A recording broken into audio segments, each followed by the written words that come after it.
Well, greetings and salutations, everybody. Welcome to the best damn movie-related show on the planet Earth, the John Campea Show. Coming to you from right here in our quaint little studio. I am, of course, your host, John Campea. I'm joined by Jonathan Voico. Good morning, everybody. Writer, director, producer, Robert Meyer Burnett. Getting that much closer to that Avengers trailer. Oh, and we're going to be talking about that a little bit here today. And this is, of course, the show where we talk about our favorite things in the world, movies and movie news, TV and streaming, the things that give us joy. And we are so glad that you guys decided to make this little joyride a part of your day. Here's how today's show is going to go. We're going to start off by talking about a few predetermined topics we got lined up for you guys. Then in the second part of the show is where we're going to take your live comments and questions. If you are watching this show live, and you have to be watching live in order to do this, go ahead and use the super chat feature in the live chat and send on in a thought, theory, opinion, question, an opinion you have about it. And as long as it's appropriate for our show, we'll address it a little bit later in the show. Also, some updates here. As I've been reminding you guys, I'm about to start the next leg of the movie meetup tour. And we're doing 3 cities in this next leg. We're doing Dallas, Texas, Austin, Texas, and Orlando, Florida. I'm going to be in Dallas, Texas on Tuesday, November the 18th. Ann and I will be rolling in there at the Cinemark Dallas XD and IMAX Theater for the movie The Running Man at the 6:55 p.m. screening. The next night, we're going to be in Austin, Texas on Wednesday, November the 19th at the Galaxy Theater Austin for the 7:20 screening of Now You See Me, Now You Don't. And then on Monday, November the 24th, we're going to be at the AMC Disney Springs in Orlando, Florida for the 6:30 p.m. screening of Wicked for Good. Now, the way the movie meetups work is simple. If you want to go to it, go to the movie theater's website and buy yourself a ticket for one of those screenings. And we're going to be there too. We'll all watch the movies together. And then afterwards, I'll hang out in front of the theater for about an hour or so and meet people, take pictures, whatever. You guys will get a chance to meet some of your fellow movie fans. It's going to be a good time. So if you live in the Dallas, Austin, or Orlando areas, we hope you're able to come down and meet up with us for that. All right, guys. With that all down, let's get things going. Yeah. In the world and in the town of box office hits, a member of that population is not Sydney Sweeney, nor her new film, Christie. Her new film, Christie, which had some really good positive critic responses to it, by the way. I didn't even realize it opened this weekend, and I'll talk about that in just a second. But it opened, as is headlined here, as one of the worst box office openings in history. As a matter of fact, if you break down all the films in cinematic history that opened to over 2,000 screens, Christie makes the top 10. At number 1 is a movie I'm kind of got an association with, The Oogie Loves and the Big Balloon Adventure. I've told that story before. But that movie made $400,000 on over 2,000 screens. Why don't we rent out a theater for our avid fans, and then we'll screen Oogie Loves? But I kind of like that idea. I started that sentence joking, and as I got halfway through, I'm like, this is actually a good idea. Like, this side of my brain was like, do it. Because there's like that dude from The Godfather Part 3 is in it, and Wesley from Princess Bride. Right. Carrie Elwes is in it. Yep, it's got a bunch of people in it.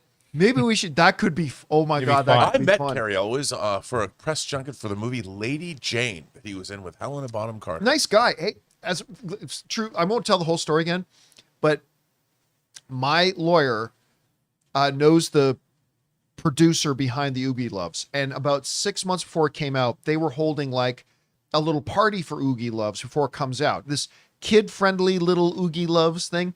You know where they had the party for it? Playboy Mansion? The Playboy Suite in the Palms Hotel in Las Vegas. I was kidding. Hey, I know. I was in the Playboy Suite. I was hanging out in the Playboy Suite for that anyway. But it's made by adults. So movies like number 8, this is it, Hit Pig. I remember. Yeah, I remember that. I remember the trailers that came out. And I thought that looks really stupid. I never even knew it ever came out, but it opened up to over 2,000 screens, made 1.1 million. But down there right now in the number 10 spot, Christie. $1.3 million, opening on over 2,000 screens, Makes it one of the worst openings in history. Can I just say something here since you have these numbers up? Sure thing. The Empty Man, which is number 9, Yes. right below Christie, directed by David Pryor, who is a great DVD documentarian. It was his first feature. That movie is great. It's great, and it deserves a physical media release. Fox owns it, and it got screwed in the... It's literally the movie that got left behind during the transition when Disney bought Fox. Unfairly on this list, John. Justice for the Empty Man. But on the list nonetheless. And yet on the list, nevertheless. All right.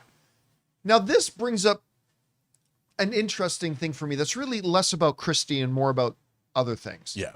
Which is, there was a time, and we're all aware of this, there was a time when putting a hot star in your movie, big actor, big actress, whatever, that was the key to your movie doing well. There was a time when putting the right movie star in there. Now, there's not a lot of argument that Sydney Sweeney is one of the hotter stars right now. Sure, her profile has done nothing but, to quote K-pop Demon Hunters, gone up, up, up.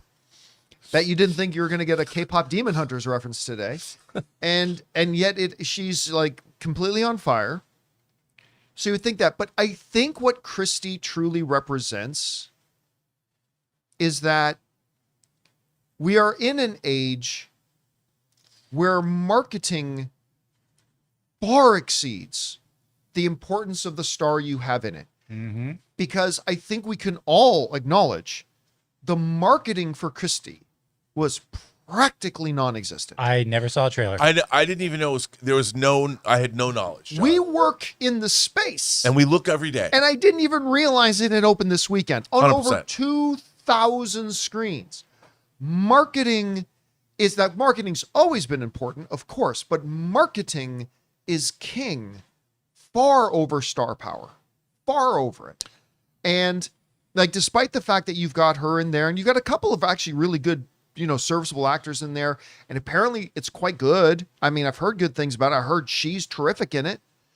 But absolutely nobody went to go see it. And I think, Rob, it's not so much a case of people aren't that interested in seeing Sydney Sweeney. I think it's more of a case is people had no idea what this movie was, when it was coming, or anything about it whatsoever. And I mean, you got to market your film. And I think they thought they could get away with a little guerrilla warfare. Let's drop the trailer on YouTube. And for something like this, you don't need $100 million marketing campaign, but you need something. And this had just about nothing. Anyway, Rob, you see that Christie is one of the top 10 worst opening films in history. What's your takeaway from it? Well, first of all, I think despite the Sydney Sweeney phenomenon is well deserved. I mean, she threw herself into her role in Euphoria. I think that she's managed her social media presence and her pop culture presence well. And she shows I haven't seen this movie, but now, looking at pictures, having watched the trailer, there's no ego about the way she looks. She's throwing herself into this character and allowing the character. Reminiscent of Charlize Theron when she did, what was it? Monster. 100%. Yeah. And, I love her. I love seeing her on social media because she's navigating those waters quite well, and I think that obviously she's somebody, I know somebody that went to school with her in a downtown LA acting school, I don't know what it was called, but it's at the Hollywood Center Studios. And they were very fond of her, in class, and that she's a real deal. I mean, she's somebody that studied. She's somebody that's probably going to have a really long career. And what I don't like is that, they're coming out and saying, well, this movie had the lowest opening of all time. That's not on her. Like, if people knew that she was in this kind of a movie, I think they would have gone out and supported it. But like you said, no one knew, including us. No one knew it was even there. And I think, by the way, that's true of a lot of the movies that have come out in like the last couple of months. Especially the mid to lower budgeted films. Getting, unbelievable. No support. Yeah. Look, I went and saw Anemone. Anemone is not for everybody. Directed by Daniel Day-Lewis's son. Daniel Day-Lewis is in it, and they co-wrote the script. And Sean Bean. First of all, the acting in that movie was incredible. Does Sean survive in it? I'm not going to tell you. Can't say. They're brothers, but it was an incredible film. It really was. It's a slow. When I say it's a slow burn, it's just slow. It's a very slowly paced film. Yeah, it's not for everybody, but it is a beautiful, meditative, contemplative piece of work. Nobody knew that movie came out. And if they did, they didn't know what anemone meant anyway, so it went in and out of their brains. And it was like, here's Daniel Day-Lewis's triumphant return. It's Daniel Day-Lewis. Now, the movie was never going to make a ton of money. No. But no one knew it was there. And there's been all of these movies. I mean, Begonia, it's out. It's making some money, but even that kind of came very quickly. You heard it was coming out. Yeah, but Begonia had the other thing against it, that it's coming off on the heels of Kinds of Kindness. Well, yes. Which was absolute garbage. It was not good. And I say that as somebody who loved Poor Things. Loved that But I thought movie. Begonia had a pretty good marketing campaign. Yeah. But there's all these movies that are coming out that you just don't even know, like the new Jennifer Lawrence movie with Robert Pattinson that was directed by Lynn Ramsey, who made We Have to Talk About Kevin. You know, You Were Never Really Here. The great director, great actors. It came and went with, I mean, people don't seem to like it very much, but these are huge stars. Twilight Boy and Katniss Everdeen in the movie together. Nobody knew that movie was coming out. Nobody knew. Nobody saw I never saw a single trailer for it. I never looked saw a for single it. trailer for it. But I look for it. My friend Alvaro was very excited. Not until after it, and I went and had to specifically look for a trailer for it. Never saw a single trailer for it. And they're putting these movies out, and I don't know how they expect anybody. You know, it doesn't cost anything to. I know this because my own movie White Devils, I've been cutting trailers for it and throwing them up on. It doesn't cost. It costs me a sandwich that I make myself. You know, I mean, it's just, you can get out there and do it. You got to do the work, man. Yeah, and again, listen, look, for the record, Christie was never going to be a $50 million opening weekend movie. I mean, it's kind of a movie that was also going to suffer from some of the same problems as Smashing Machine. Yeah. In the sense that people, you looked at it, it was never going to be a movie that was for everybody, and that's fine. You just don't want to be in the top 10 of the worst openings of all time. But what I don't understand is Christie's like the perfect streaming movie. And it's like, why wasn't that movie acquired by a streamer and put on? Like, the movies that should be in theaters. To your point, when this does end up on streaming, it is now going to have a much bigger impact on streaming than it would have had it not been a theatrical release first. I mean, so that part is still going to be there. But again, I just don't know why they didn't seem to put a little bit more effort into raising awareness of this. I mean, we need to move on. We need to move on because we've got a lot of topics here today. But anyway, guys, question is for you. What do you think about this? Sydney Sweeney's new film is now officially one of the worst opening weekends of all time for films that opened wide over 2,000 screens. Whatever you attribute that to, jump down to the comment section below and let us know your thoughts. All right, guys. With that down, let's move on to this, shall we? There's a new Timothée Chalamet movie coming out. Timothée, a guy who I've been saying for like over 5 years that this guy is the one performer, this kid at the time, this kid is the one dude on the planet who I think has the potential to be the next Daniel Day-Lewis. I mean, might have been more than 5 years ago. It was right after Call Me by Your Name and what was it called? Sweet Boy? Anyway, the one he did with Steve Carell. And I said, this kid, keep your eye on this kid. This is the next or the guy who has the potential to be the next Daniel Day-Lewis. And all he has done, he's my favorite kind of guy. You know why? Because he's dedicated his life to proving me right. I got a soft spot in my heart for anybody who does that. All he's done, Timothée Chalamet, has gotten better and better and better. And every time he's in something, you're thinking this is amazing. He's got this Marty Supreme thing coming out with a subject matter that's very close to my heart. Table tennis, ping pong.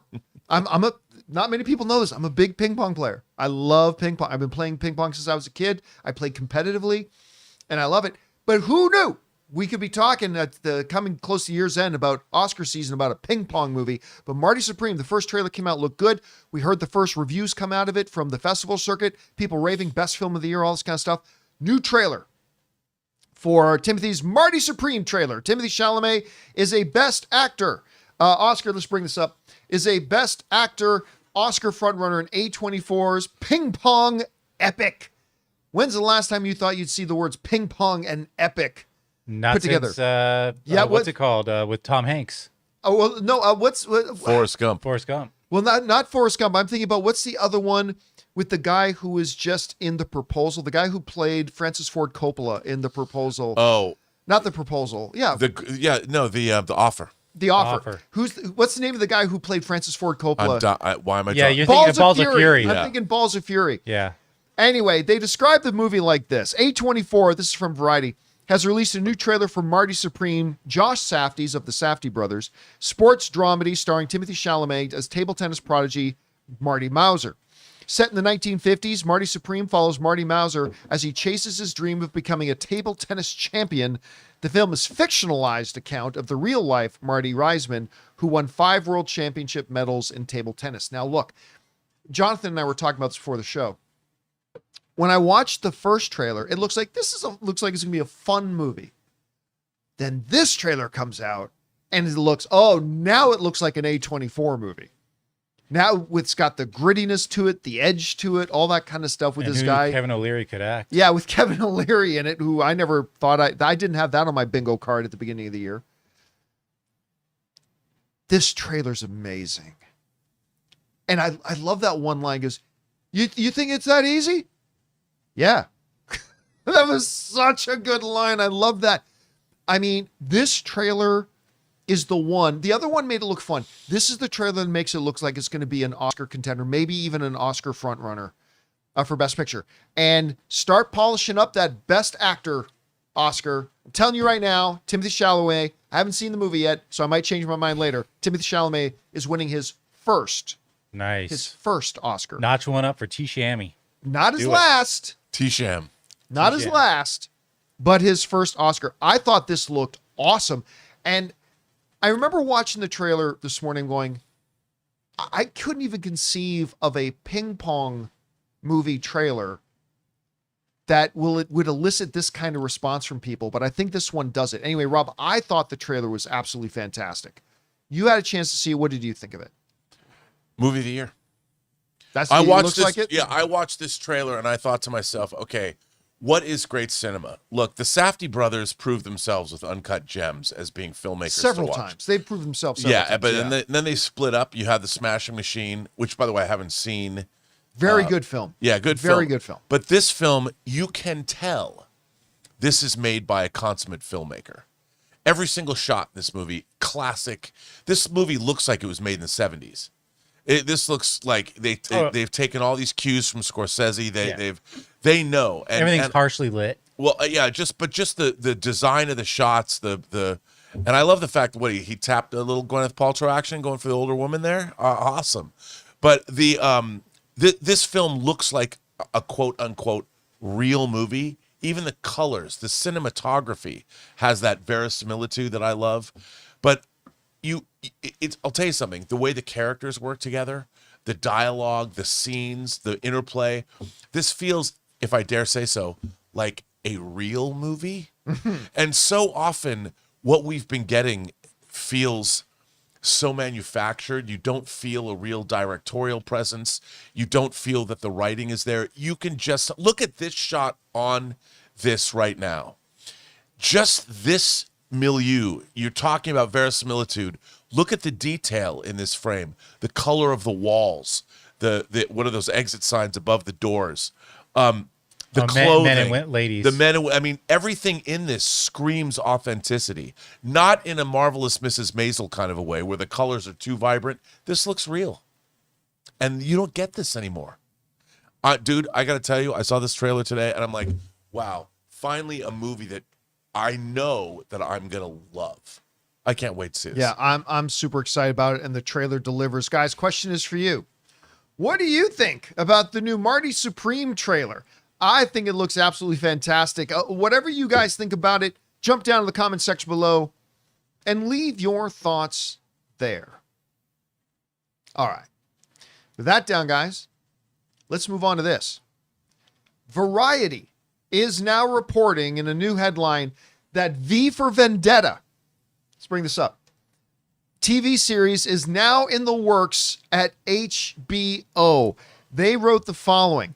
A V for Vendetta TV series is currently in development at HBO, Variety has learned exclusively. According to sources, Pete Jackson, not to be confused with Peter Jackson, is attached to write the series adaptation. James Gunn and Peter Safran of DC Studios will executive produce, as will Ben Stevenson via Poison Pen and Leanne Klein of Wall to Wall Media, which is part of Warner Brothers Television Studios UK.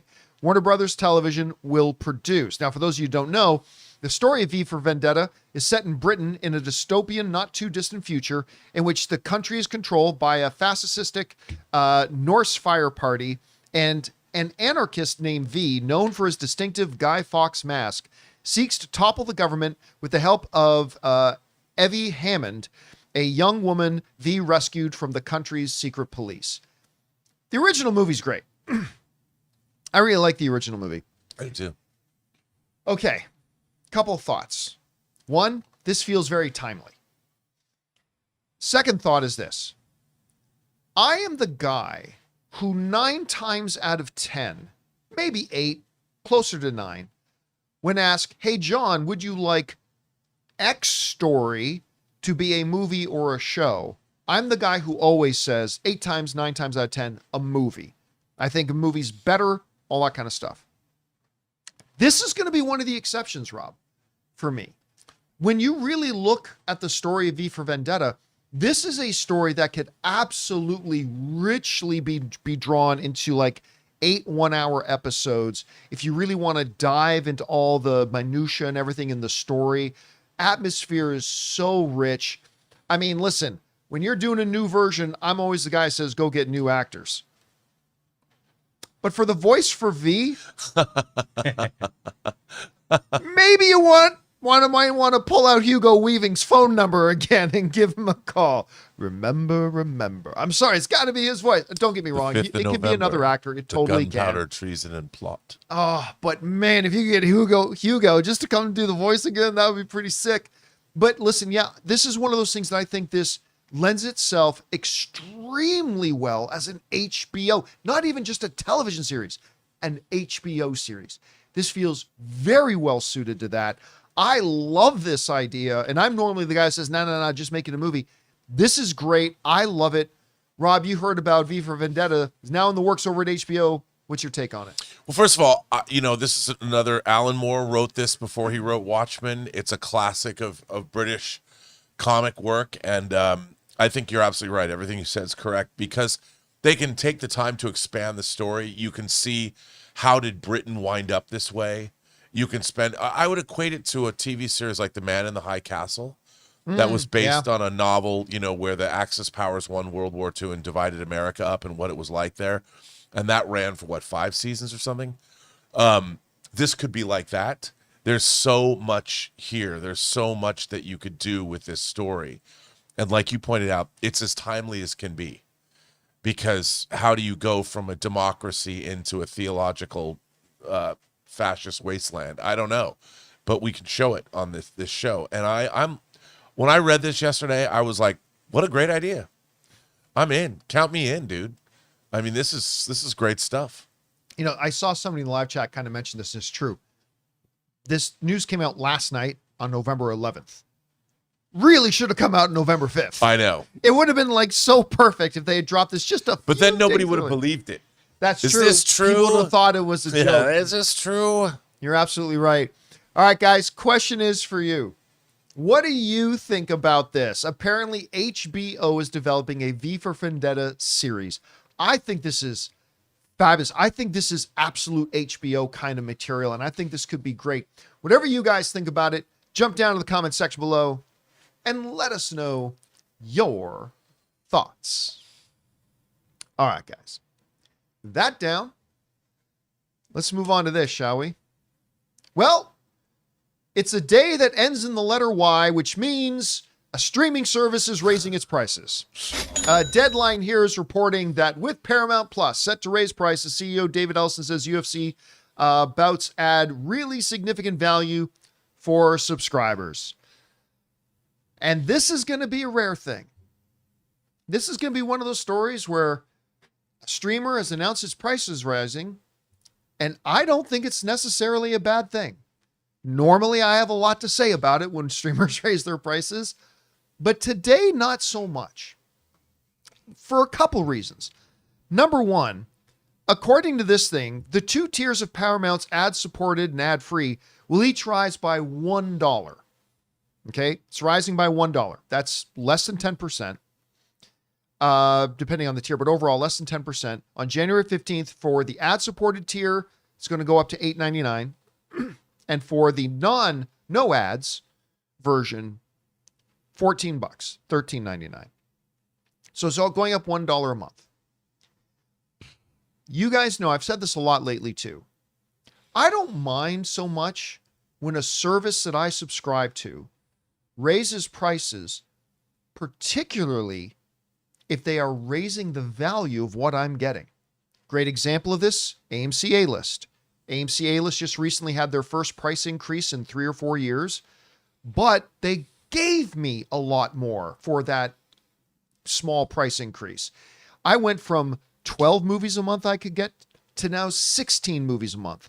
I went from being able to have 3 movies in my queue at a time to 4 movies in my queue at a time. I went being able to see, from 3 films a week to 4 films a week. They increased the value, and therefore I don't mind so much if the price goes up a little bit. That's when it's okay. The part where it starts to irk me is when prices just keep rising and we're not getting anything extra in return. Now, this won't be for everybody, granted. But this is directly connected to the bombshell announcement that I made a while ago that Paramount has gotten the rights to the UFC away from ESPN. Now, on ESPN, now just follow me here, even if you're not a sports fan, to understand the true value in this. If I wanted to watch a UFC event, which you know me, I've been in mixed martial arts for over 20 years. I've been loving UFC ever since UFC 1. I have to first pay for ESPN Plus. So I have to be a paying subscriber of ESPN Plus just to have the privilege of paying $80 to watch a UFC. It is a double paywall. It's not one paywall. It was a double paywall. I had to subscribe to ESPN Plus. And then as an ESPN Plus subscriber, I had to pay $80 per UFC event. Generally speaking, there's about one a month. That's almost $1,000 a year. Now, on Paramount Plus, the big UFC events included. Included. And at $1 price increase, that means I'm now going to spend $12 extra a year.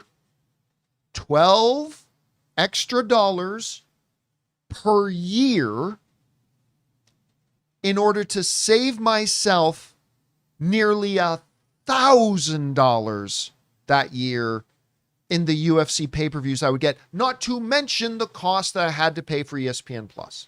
But John, if you had saved that $12 a year for 2 years, you could go to Disneyland for a day. If I saved that $12 a year for 2 years, I could buy one churro at Disneyland.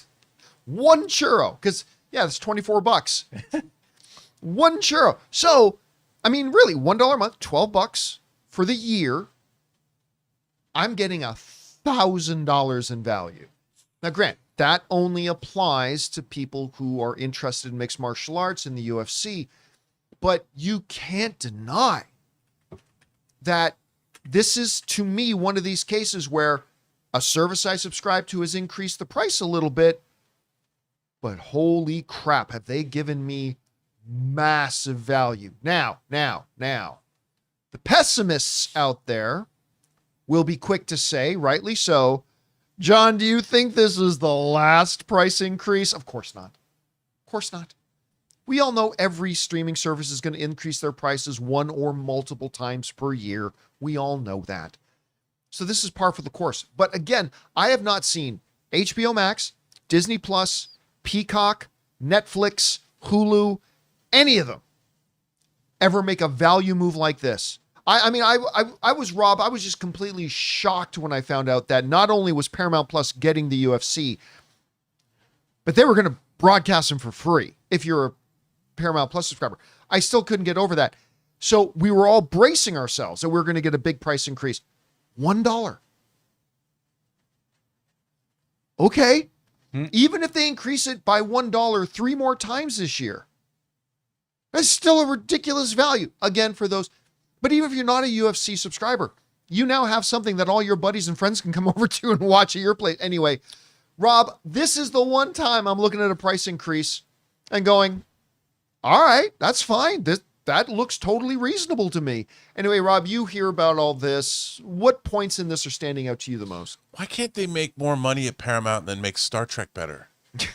No, that's just me.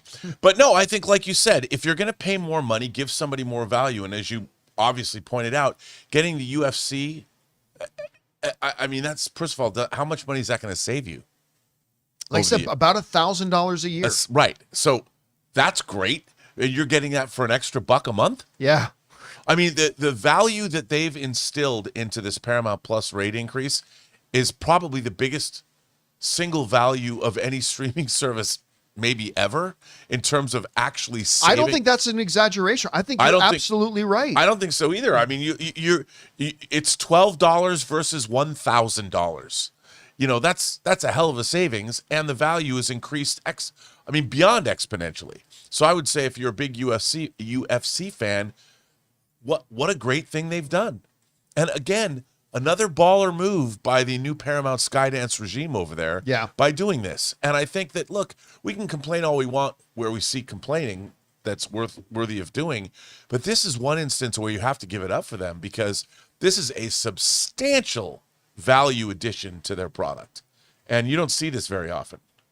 I don't think it's an exaggeration, Rob, to say that this one move of them putting the UFC on, which again is not for everybody, Not but sure.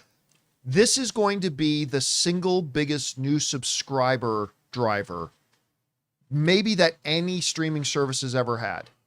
I'm not saying that Paramount Plus is now going to surpass Netflix, but I mean, as far as percentage growth, Yes. I don't think there's ever been a singular move that is going to contribute to the percentage growth that we're going to see of new subscribers signing up for Paramount Plus. And again, I just think it's a great move for them. And again, for me, like you said, Rob, I am paying $12 to save $1,000. Plus, it's crazy. Sports, I always would have thought that sports would have been a primary driver behind streaming services. I mean, of course, It's you have becoming ESPN. that. That's what we're finally seeing. And I'm Yeah. like, wow, but it's taken a while. It's taken a while to see, like, I remember seeing, football games on Amazon and stuff like, how did it take this long? And Because rights have to come up. right, of course. Rights have to become available. I know, and they locked them up for a while. while. But it's really interesting to see. I think it's good. I think it's a really good thing. It'll be interesting to track because it's like $1.1 billion to the UFC per year on this deal. Yeah, it's a $7.7 billion 7-year deal. Yeah, so $7.7 billion Paramount paid for the rights to the UFC. That's a lot of subscribers. They need to pay that extra buck. It is true. It's true, but I think it's going to bring a lot of them in. Yeah. Anyway, guys, question is for you. What do you think about this? I mean, water is wet. A streaming service is increasing its prices. But it's $1. And what they're adding to it, whether you're a fan of the UFC or not, what they're adding to the service. I mean, my God, it's incredible what you're getting now in return. Anyway, guys, whatever you think about this move, jump down to the comment section below and let us know your thoughts. All right, guys. With that down, let's move on to this, shall we? It has been announced in the Hollywood Reporter. This report has now come out saying that DC Studios taps American Vandal creators for a Jimmy Olsen spin-off series. Yeah, the show would be led by Skylar Gisondo, reprising his role as the Daily Planet photographer Jimmy Olsen, with season 1 focusing on Gorilla Grodd. They go on to explain a little bit more, saying Dan Perrault, I don't know how to pronounce it, and Tony Yacenda, who created the award-winning mockumentary American Vandal, which, by the way, if you've never seen American Vandal, it's hilarious. Hilarious. It's so good. Are going into the DC universe. The duo will write, executive produce, and showrun the Superman movie TV spinoff to star Skylar Gisondo, the actor who played Daily Planet photographer and unlikely ladies' man Jimmy Olsen. Gisondo and his character became a true breakout from James Gunn's summer movie, and a show was put into development around him. The concept centers on Olsen as well as other Daily Planet reporters not including Lois Lane and Clark Kent, who tackle cases involving superpowered villains. And apparently, according to the reports, Gorilla Grodd is going to be the main kind of bad guy behind all of it. So it sounds like it's going to be one of those episodic shows, but also has an overarching theme going behind it. All right. I love everything James Gunn has done so far with the DCU.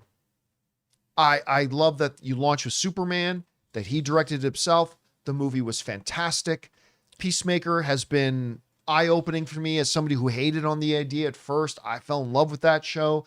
The fact that you got Mike Flanagan to write a body horror thing centered around Clayface is brilliant. I'm looking forward to Supergirl. Lanterns is my most excited one I've got coming out.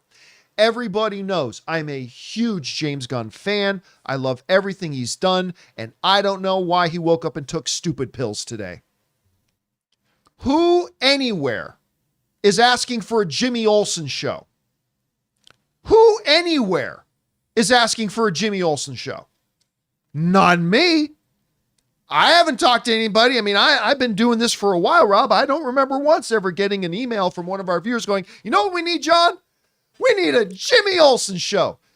Develop it right alongside that Aunt May show they wanted to do a few years ago. Really? Now, don't get me wrong. Don't misinterpret me. I loved the Jimmy character in the movie, but he's one of those characters. You know what it is? He's like cinnamon.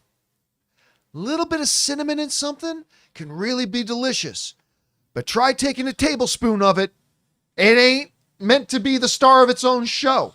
That's why you get those stupid cinnamon challenge things on. You ever seen one of those, Rob? People trying to do the cinnamon challenge? I drink cinnamon in my coffee every morning. But have you ever seen one of those cinnamon challenge shows? Blood sugar. Have you ever seen not cinnamon challenge. Have you ever seen one of those cinnamon challenge videos? Look them up. They're hilarious. Somebody tries to take a tablespoon of cinnamon. It's one of the funniest things you've ever seen. But that's the Jimmy Olsen character. Delicious in a small pinch. Not meant to have his own thing. Now, I will confess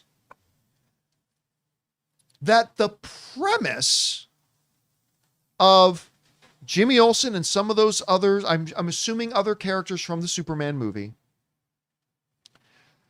on a week-to-week crime-solving, case-busting, scoop-gathering missions of... There's something appealing about that. You know what it reminds me of? It reminds me back when WandaVision was coming out, and you had John Krasinski and Mew Mew Girl from Thor, and their characters were in... Randall Park is his name, a.k.a. John Krasinski. Yeah. And we all thought, you know what would be great? An X-Files style show revolving around those two characters that in the world of the Marvel Cinematic Universe have to crack these cases, much like an X-Files. This is a little bit reminiscent of that. This is reminiscent to that. And I do like that conceptually. But doing it around Jimmy Olsen, I think is stupid. Now listen, it doesn't take anything away that I think James Gunn is a genius, and I'm a huge fan of his. He's one of my favorite guys in the business.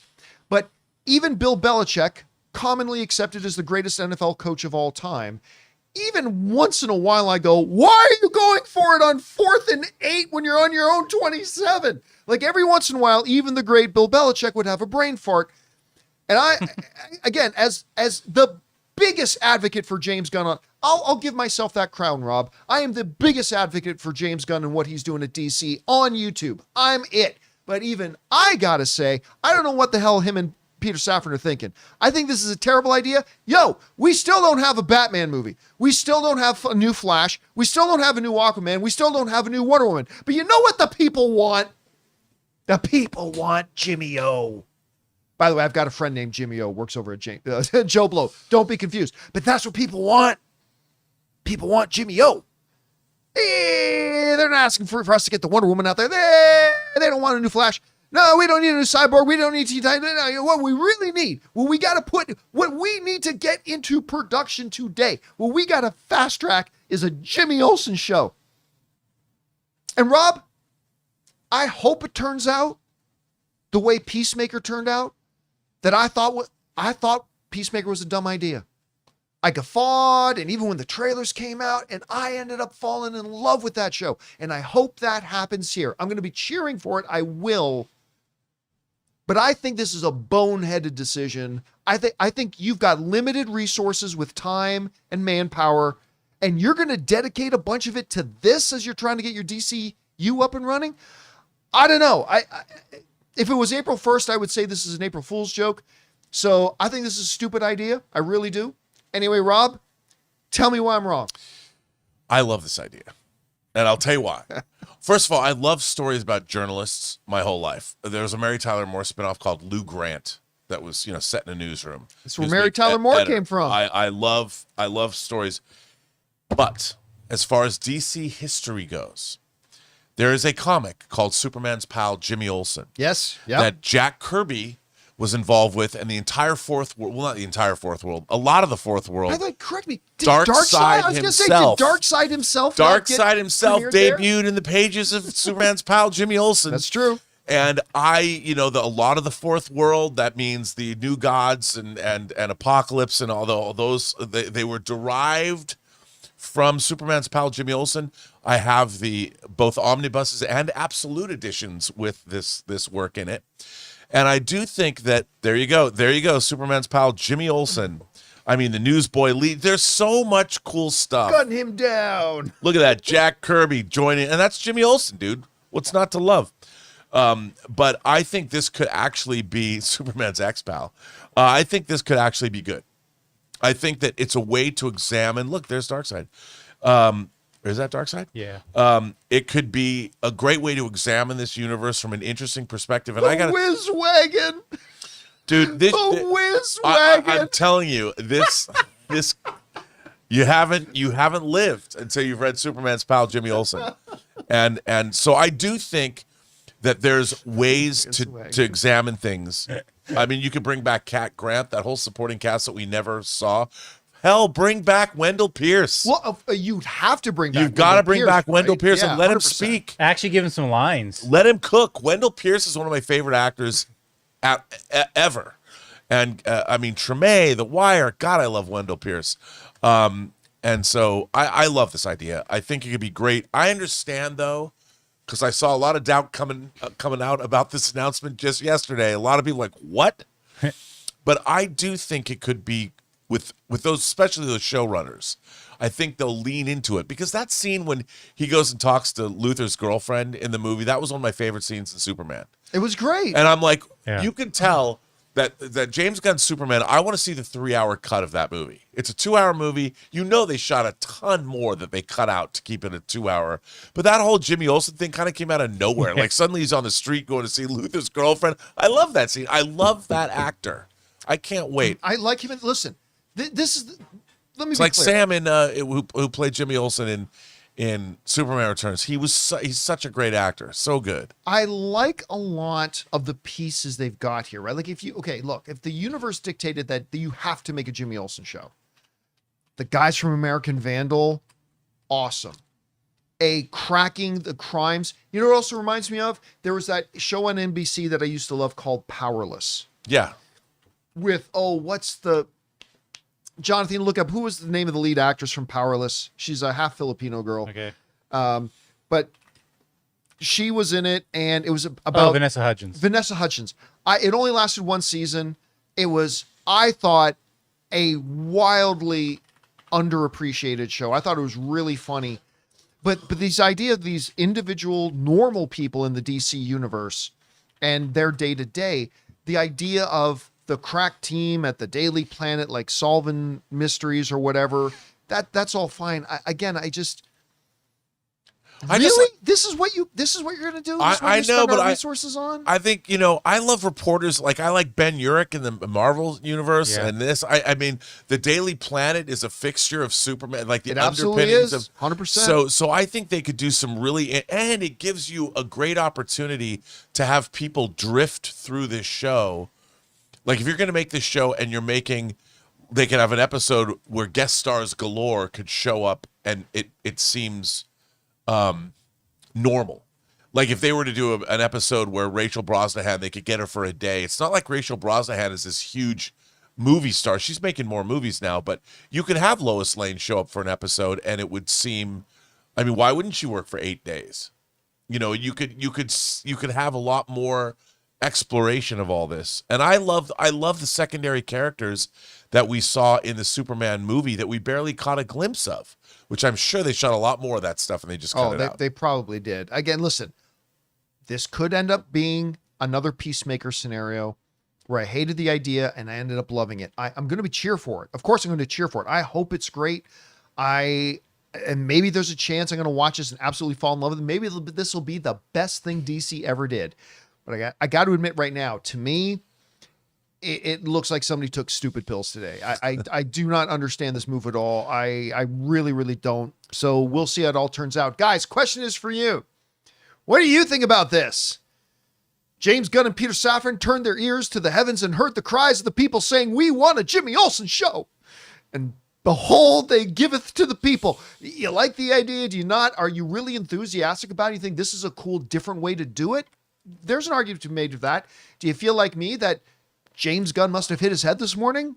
I don't know. Whatever you guys think, jump down to the comment section below and let us know your thoughts. All right, guys. With that down, let's move on to this, shall we? The Running Man is opening this week. The newest film for one of my favorite directors, Edgar Wright, with Glenn Powell, is opening this week. And I've been super excited about this ever since we first saw the presentation at CinemaCon last year. It looked insanely good. The trailers have been great. Again, great star, great director. What's not to like? Well, apparently, great trailers, great director, great star isn't getting people excited because according to reports right now, Running Man is projected to not have a good opening weekend. They're projecting for $17 to $18 million opening, which is not great. It's not good because this movie cost over $100 million to make. That would not be a banger start for The Running Man. And sadly, I'm seeing a lot of parallels right now between Running Man and Fall Guy. Fall Guy, great director, great stars, great movie. And for what good trailers, and for whatever reason, just did not get its hooks into people's interest, and it just didn't do well at the box office, despite the fact that it absolutely 100% looked great, and it was great.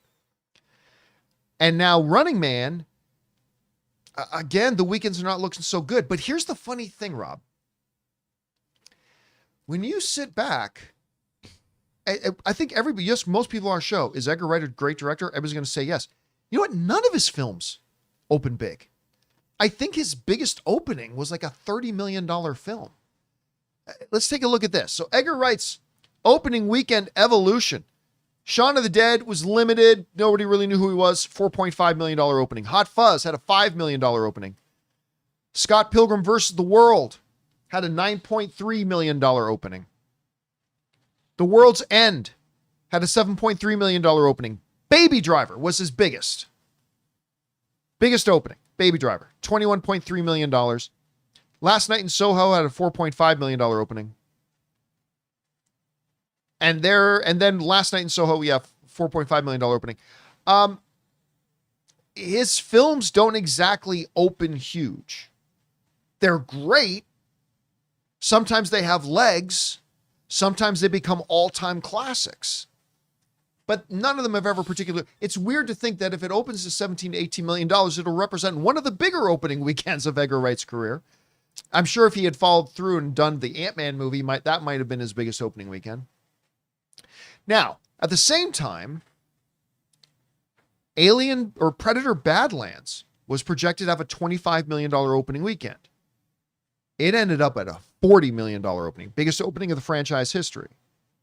So I'm hoping, Rob, that the same kind of elixir that went into Predator Badlands, combination of great reviews, great word of mouth, all that kind of stuff, I'm hoping that will snowball into something that represents a $30-35 million opening weekend for this film because it totally looks like it deserves it. I haven't seen it yet myself. Maybe I won't even like it, but I'm seeing it in 2 days.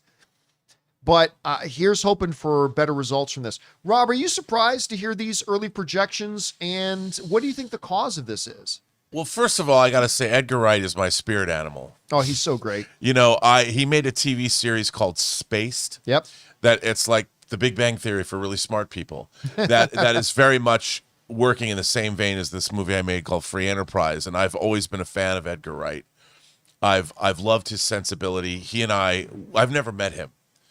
You know, Dawn of the Dead, the original Dawn of the Dead is one of my favorite movies of all time. And when I saw Shaun of the Dead, I'm like, how does a person that made this movie exist on this planet, and how come I don't know them? And I've always felt that way about his work, whether it was Hot Fuzz, World's End, Baby Driver. I'm just look what he did with Lily James and Baby Driver. Everything that Baby Driver's so great. Everything that Edgar Wright's ever done, I felt to myself, he should be my best friend. but so, and the fact said that by every stalker everywhere. Yeah, he talked about reading The Running Man when he was 14, and he was in the Criterion Closet, to promote for the second time to promote this film. I can't believe we got 2 Bachman books this year. I am watching this movie. I'm looking at the trailers, and I'm thinking, my God, good on you, sir. You're my best friend I've never had. So everything you've ever done, I've rooted for you. And I looked at look, John, we saw the trailers, the first trailers for this at CinemaCon, or the first stuff from CinemaCon, jaw-dropping even then. So good. Looks so good. I think, this is just a theory, I think that the irony, like, it's very Paul Verhoeven, it's kind of a cross between RoboCop and Total Recall, and it's got that kind of societal commentary, and yet I just think our world today doesn't get this kind of movie. They will. Like, at first, hopefully they will, but they look at this and they don't know what to make of it. They're like, wait a minute, is this like, it looks, because you've got the iconography of a real variety show, and then you've got the biting social satire and political commentary of a Verhoeven movie. I think people just don't get it. I think we are. I look at this trailer and go, oh my God. And if you read The Running Man, it is more topical, more prescient now than it was when it was written. I mean, it's speaking to us today. I think people look at this and they just don't know what to make of it. Because otherwise, I look at this and I'm like, this is like catnip for me. I'm like, get in my belly right now, Running Man. And I think people also might think that, wait a minute, if you remember it's interesting because Predator was a Schwarzenegger movie. And people are like, how come Badlands is not like Predator? And I'm like, because Predator's a Schwarzenegger film. Same situation. I said that yesterday. And this is a Schwarzenegger movie too. Yeah. And it's like, wait a minute, how come Richard Dawson's not in this, and how come we don't see Schwarzenegger? I'm not drawing that parallel, but there's interesting similar things going on. And I think people just don't know what to make of Running Man. And I think you're right. I think that the low tracking is going to be obliterated once people go to those preview shows on Thursday and see the movie. I wouldn't be surprised if it adds $15 million to its box office projections, the same way that Badlands did, because I think it is going to provide the same kind of hella good time at the movies that Predator Badlands did, that people go and they're going to go, oh my God, this is one of the most wildly entertaining movies I've seen in years. And I think that's because Edgar Wright has always delivered the fun. His movies from Shaun of the Dead, go and see an Edgar Wright movie, they are wildly, as I keep saying, wildly entertaining. So, look, I went and saw Hot Fuzz, and I'm like, I went into it going, I wish it was more like Shaun of the Dead. That lasted about 5 minutes. And then I'm like, oh my God. And casting Timothée Dalton I'm telling you, Edgar Wright is my spirit animal, and he is not going to let me down. Well, like I said, just 2 days away from going to see it. Guys, question is for you. What do you think about this? The tracking projections for Running Man are very low, like up to $17 to $18 million. Can the same thing happen to it? What happened to Predator Badlands, where it far exceeds its original pitch? Why do you think it's not getting people's attention or people's interest to go to the theater to see it? Whatever you guys think, jump down to the comment section below and let us know your thoughts. All right, guys. With that down, let's move on to this, shall we? Well, as we told you guys yesterday, there is an Avengers Doomsday trailer that is going to play in front of Avatar. How long it'll be? 2 minutes, 1 minute, 30 seconds, 3 minutes. I can't say for certain. I've heard things, but I can't say for certain. But we do know that it's coming. And they tested like over 30 different versions of the trailer before they found the one they wanted to do. But that brings up the question. not only what are we going to see in the trailer, but more specifically, who are we going to see in this trailer? That's a big question. Now, you guys might remember a few weeks ago, somebody wrote to me and said, I don't think when they start marketing Avengers Doomsday that they're going to put Robert Downey Jr.'s Dr. Doom in it. I think they're going to keep that secret. I'm like, are you crazy? But it's a point of view, and maybe we should take a few minutes here today to go down through the list and rank the percentage chances of who we think we can expect to see in this upcoming Avengers trailer. Now, remember, we're not talking about who's going to be in the movie. We're talking about, with the limited 1-2 minutes that they're going to have for this trailer, which characters are they going to invest time and actually put in the trailer? Because it ain't going to be everybody who was in that stupid chair watch. So who's going to be in there? So let's start rating these out, shall we? Let's go over to the Campy Classroom. We're going to look at who appears in the Doomsday trailer. Let's start with Dr. Doom, Robert Downey Jr.'s Dr. Doom. Rob, I'm going to say, and this is the only time this number is going to appear on this list, 100%. There is a reason that when they announced the movie itself, they announced it on a stage in San Diego at Comic-Con with Robert Downey Jr. taking the mask off and saying, "New mask, same task." They started this whole thing. He's going to be like one of the main ticket drivers. He's going to be one of the main engines. It's the reason everybody was talking about it. There is no chance, 0 chance, that Robert Downey Jr.'s Dr. Doom, in whatever way, shape, or form, is not in this trailer. 100% he's in it. So, Rob, I'm going to go 100%. What about you? 100%. The movie's called Doomsday. The logo's green, like Dr. Doom's cloak. There's no way that you're not going to have Dr. Doom in this trailer. It's 100%. 100%.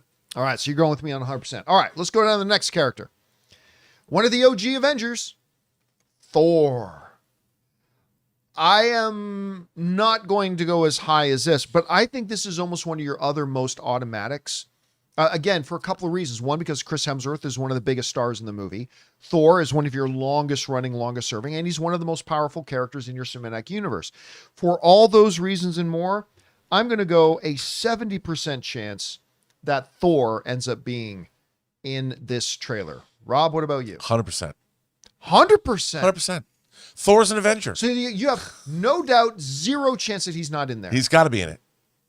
How do you? He's the most powerful Avenger that we know of, and he's the only person that's really. I think 100% he's going to be in the trailer. What about a quick caveat to that? 616 is Thor, or are we going to see a Thor? Hey, you didn't. That's not part of the questioning. That's not the question. The question that's is not part of the character. questioning. The character. Yeah, the character. I threw a caveat. No, no, you can't say that because I think there's numbers here. Yeah, if Chris Hemsworth is there holding the hammer, that's Thor being it. Whether he's from 616, 615, 614. Yeah, but this is Tor. Thor. I mean, look, if you. Oh, you must be looking for a Thor. Yeah. Look, if Richard E. Grant shows up as Thor, I will lose man. shit in a great way. God damn, do I love Richard E. Grant. All right. So he move makes on his own down to cologne. Reed Richards. You know what? I don't think this is as automatic as some people are going to think. I think Reed, remember, we are a year away from the movie. We have a lot of marketing and many other trailers to come. That being said, we did just have Fantastic Four in theaters. Not as much in the MCU, but in the pages of the comic books, Dr. Doom and Reed Richards are absolutely yin and yang connected forever and for always.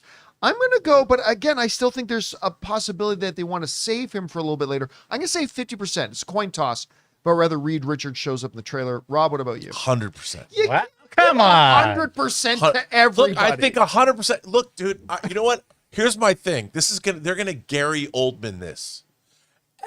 Everyone is going to be in this trailer. Everyone. They are going to show us. By the way, quickly, just again, correction to people who apparently can't hear. We are not talking about who's going to be in the movie. Yeah. We're talking about how many people are going to show up in this 1 to 2 minute trailer. We're not talking about the movie. We're talking about the trailer. Anyway. I think, by the way, the reason I think all 4 of the Fantastic Four are going to be in this trailer is because part of the plot is going to hinge on Doom taking Franklin Richards. And they've got to give us some sense of peril. So I think the easiest thing to do is show that Doom snatched their kid. And they're going to go get him. Well, that leads us into the next one, Sue Storm. A lot of, obviously, same similarities with it, but I'm going to increase the chances of Sue Storm to 65%. Because remember, we were talking about a 1 to 2 minute trailer. Can't cram everything in here. I can say 65% specifically because she was the character at the end of that thing that was in the room with Victor. So I'm going to say same scenario, but I'm going to increase the chances from Reed's 50% to 65%. Rob, I assume you're going to go 100%. Well, no, I was going to say, do you want me to just prices right it and go 66%? Which really means my 100%. You know, I mean, no, I do think that these characters, like, look, I think we're either going to get a smorgasbord of characters or it's going to be a Doom-centric trailer. And I think at the end, they're going to give us, because they have to make it jaw-dropping. Like, Doom is cool and showing us, but it can't be like a character study of Victor Von Doom. But remember, we are talking about probably at most 2 minutes. It can't be just some music with unless they Titanic every 1 second of character. Yeah. No, but that'll happen at the end. That'll happen at the end. It'll set up the Doom character, and then it's gonna go full on. But I also want to let me remind you here, Rob. This is the first trailer that is a year in advance. Right, but remember, we've talked about it has to be the greatest trailer ever made. Yeah, they got to crush it. It has to be an ejaculation of excitement, John. Jeez. That's what I'm expecting. Rob is like Michael J. Fox in Back to the Future. He's just cranking all the knobs to 100 on that. I am. I'm going to 211. Why did all right, this goes to 11? Let's go on to the next trailer's one. Got to go. This has to be the Spinal Tappiest trailer ever. Thing. I'm going to go, because there's a possibility of Reed and Sue. Thing is not a central character to the story. He's not a central character to the MCU. I'm going to go still a strong 25%. Rob, Ben Grimm. I think I'm going to go higher because only because the Fantastic Four and Doctor Doom are so intertwined in terms of their whole history, their whole mythology, but really, he's more connected to Reed and Sue than he is to, say, Johnny or Ben. Right, but still, the 4 of them face down against Doom, and I think that that's part of it. I think that we're going to see that epic confrontation between the Fantastic Four and Doctor Doom. I mean, so I think they have to be in the trailer. You could see a tracking shot of all 4 that's just real quick. See, I don't think you have to have them because, like, the other thing you got to remember is this is not a Fantastic Four movie. It's an Avengers movie. Right? So you're going to have room for a lot of the other MCU characters. On top of all that, and we're going to get to these in a minute, you got X-Men characters now. And you're going to want to make a big statement in this trailer. The X-Men you know and love are here too. Oh, so yeah. There's only so much screen time to go around. But see, the thing is, I think it's more, whether it's a percentage basis, I would say, are you going to see them appear or are you not? I think it's going to be either or, you know, as opposed to, but I do think all the Fantastic Four would have to be at some point in this trailer. See, and I don't think that's a necessity because then, well, you got to have Magneto and you got to have Professor X and you got to have Cyclops and you got to have, this and you got X-Men pop. There's only so much to go around, and they got to sell. This is marketing, and X-Men pop. People get excited about so X-Men. I just don't know that you're going to get as much pop in your first trailer with Ben Grimm or Johnny Storm than you will with other characters, which is why I'm also going to put Johnny Storm at that same 25%. All right. To another recent film, Thunderbolts, Yelena, one of the leader of one of the Avengers teams. Again, they are very big on this movie over at Marvel, but like Fantastic Four wasn't particularly huge. But I think Yelena is going to be one of the key characters in the entire film. I really believe that. I do too. And because of that, I'm going to go a 45% chance. So not as good of a chance as Reed or Thor or Doom, but I'm going to give Yelena a strong 45% chance of being in there. Rob, what about you? I think so too, because look, like you just pointed out, it's an Avengers movie, and we know that we don't know the state of the Avengers, but we know 2 things. We know that there is the new Avengers, and we also know that Sam Wilson is an Avenger that holds the title Avengers and is suing them So I think that's going to be, aside from Doom, they also have to give us some Avengers fun. So I think we're going to see Yelena and Sam Wilson face off.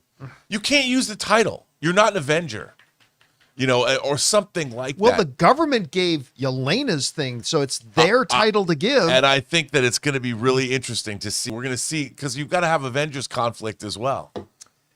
But again, do you have to cover every single story thread in the first trailer? But I don't think everything's a single story thread, but this is going to be an epic trailer that's going to give us a lot. Well, that brings us then to Sam Wilson. And for all the same reasons that I gave Yelena 45% is the same reason I'm also going to give Sam a big 45%, being in there as well, because of everything you just said too. So I'm going to go with Sam 45%. All right. Sentry is a minor character so far. I mean, but when you understand his power level and what things could pose threats or issues or points of interest for Victor Von Doom, Sentry's got to be considered. Again, he was a supporting character in a not widely, I mean, it did very well on Disney Plus, but not widely watched. I'm going to go 15% on Sentry being in the trailer for this. Now, he'll definitely be in a future trailer, 100%. But for this first one, I'm going to say Sentry 15%. Rob, what about you? I think higher, because I think Sentry is going to be a pivotal part of the Doctor Doom's plan. And I think we're going to get some sense of that, because first trailers rarely give what the plan is or what the plot is. No, but I think that you're going to see him buddy up. There's going to be something. Because this has to look, dude. This trailer's got to give it. It's got an ejaculation of excitement. That's what I'm saying. But I think a lot of people are going to watch this trailer for the first time and have never seen Sentry. That could be. So that's the other one. So so again, I think every single one except for the one that I said 100%, you're going over on me.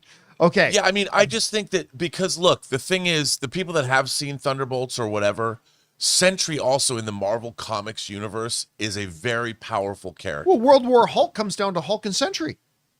I mean, his power levels cannot be overlooked here, and what that could represent. All right, let's go on to the next one here.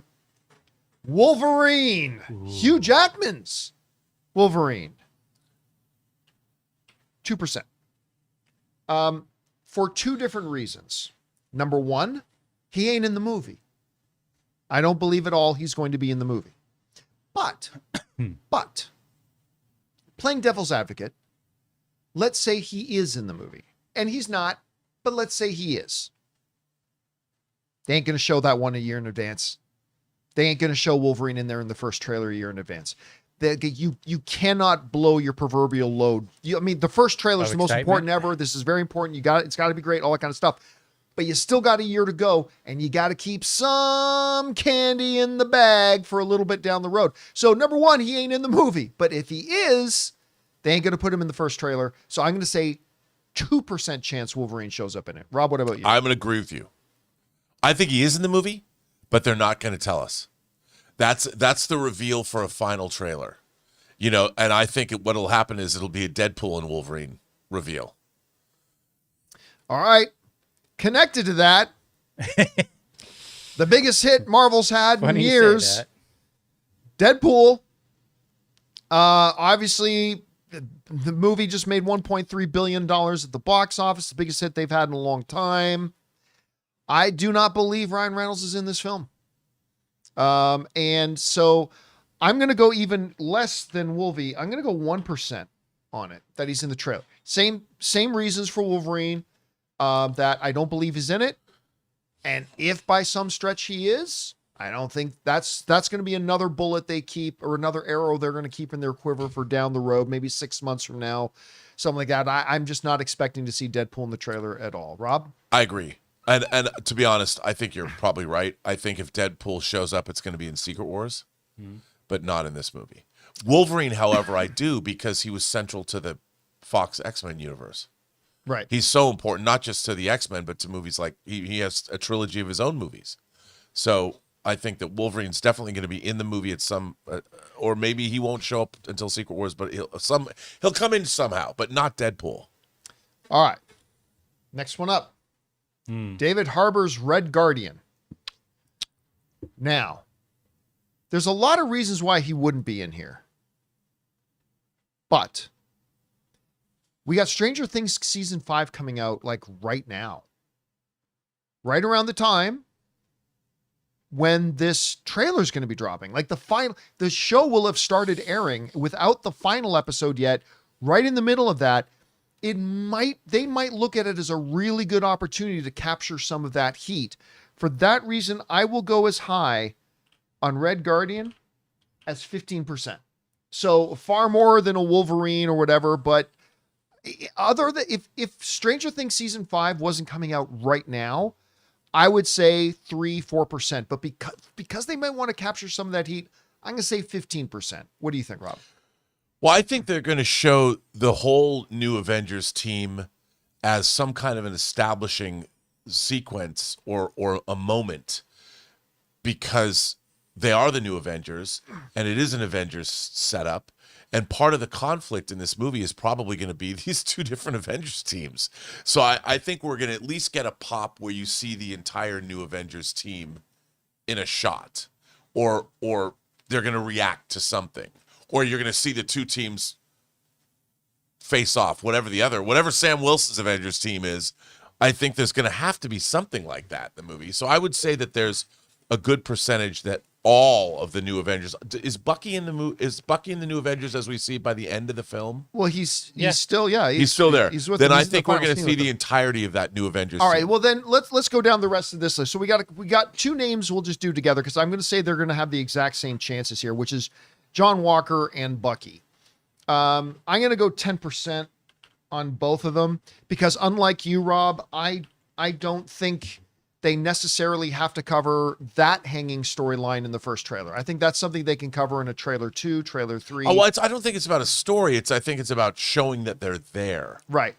Again, I don't think you have to show everybody who's going to be there. So I'm going to go 10% on both of those. All right. Magneto. Now, I'm going to go a little higher on this one because I think one of the things, be it maybe even if it's brief, this is trailer, you got to just let everybody know the X-Men are here. And I'm actually going to put these two together with Professor X and Magneto. There is I think better than Wolverine himself. I think the faces that represent that X-Men franchise, not that they were the biggest stars in it, that's obviously Hugh Jackman, but is Magneto and Professor Charles Xavier. I'm going to go 70% on both of these guys, that they are there, even if it's just momentarily, just to say the X-Men are here. I think that's going to be a key to it. I think they're going to want to include that in the first trailer. So I'm going to go as high as 70% on Magneto and Professor X. Rob, what about you? I completely agree with you. And as a matter of fact, I think we're going to get some kind of an exchange between them where they're almost like Statler and Waldorf. I got to hear Ian McKellen say, Charles. Yeah, I got to hear him say There's got to be something, and they look at each other and something happens. God, what I would give. You gotta understand. Magneto is my all-time favorite comic book character. Not all-time favorite X-Men character, not all-time favorite. No, he's my all-time favorite comic book character. And one of my favorite things ever in the comics was the final showdown between Magneto and Apocalypse in X-Men Age of Apocalypse when he bitches Apocalypse. Oh God, I would love to see Magneto versus Doom. Oh, I would love to see it so much. I don't think we're going to get it, but anyway, so yeah, Magneto, Professor X. There we go. All right. Now let's move down here.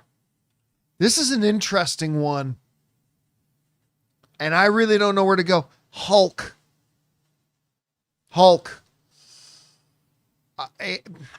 Because the reason I'm torn on this, Rob, is because he's become kind of a useless character in the MCU when he should be one of the absolute gems of the MCU. But at the same time, like Thor, he's one of those OGs. And you're going to want to have some OG flavor. If this is an Avengers trailer, with all these new faces, you got to have some OG Avengers flavor in there too. We talked about Thor, Hulk. I'm going to go 30% on Hulk on this. Again, because I'm kind of torn between he's OG, you kind of got to have him. I don't think, was Mark Ruffalo even mentioned in Chair Watch? I don't think he was. I don't know. I could be mistaken about that, but I don't think Ruffalo was even in. Now, we do know that there are more characters being added that were not in Chair Watch. But I'm going to go 30% yet. I'm going to go 30% on this. Rob, what about you? I agree with you. And I think we're going to see Hulk Unleashed, a shot. Because that's the kind of thing you want. You want the full-on rage monster Hulk ready to take on whatever Doom is doing. You know, I mean, who's not going to love that? And it's like when they had Hulk running in the Infinity War trailer. They made that shot that wasn't in the movie. Yep. Just to put him in there. They're going to give us a rage monster Hulk just to make sure we know that it's, because that means things are serious. I mean, this is serious. Oh God, listen. Like, a couple things that will give me my joygasm. One, if I see Eric and like I see Ian McKellen and Robert Downey Jr. face to face and saying, "You don't know who you're trifling with, boy," or something along those lines. One of the things would be a true Savage Hulk again. I mean, if they put a true Savage Hulk in the trailer for this, I am gonna defecate everywhere. I'm gonna be so excited. I'm going to lose all bodily functional control. It'll be so great. But again, 30%. I'm not seeing this movie with either of you at all. All right. Barely want to talk about it with you. Now, this one's really interesting. Talk about it. Now, look, this one looks really this is a very interesting one, which is She-Hulk. Now, look, we all know how the She-Hulk show went. It was crap. I still contend, great concept, and you absolutely got the right actress in Tatiana Maslany.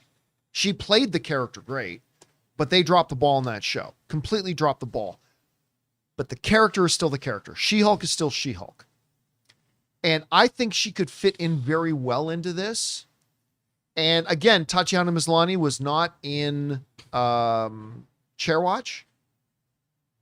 I'm still going to say 10% chance. Like, and that goes up if Hulk pops up in it. Because I could totally see a shot of Hulk and She-Hulk side by side. I could totally see something like that. So I'm going to go, again, as bad as the show was, the character is great. The actress playing the character is great. There is wonderful potential here. I'm going to go 10%. Rob, what about you? I got to go the other way. I think 0%. They're going to have no... Well, the other way would be 100% because I'm going 10. No, I'm going 0. Oh, you're going to go 0. 0. No TV actors. I mean, no TV characters. You have to have been in a movie to be in this trailer. That's a good... That could be a thing, yeah. All right, well, that brings us to another character who does kind of straddle the line, Ms. Marvel. This is one of Kevin Feige's favorite characters.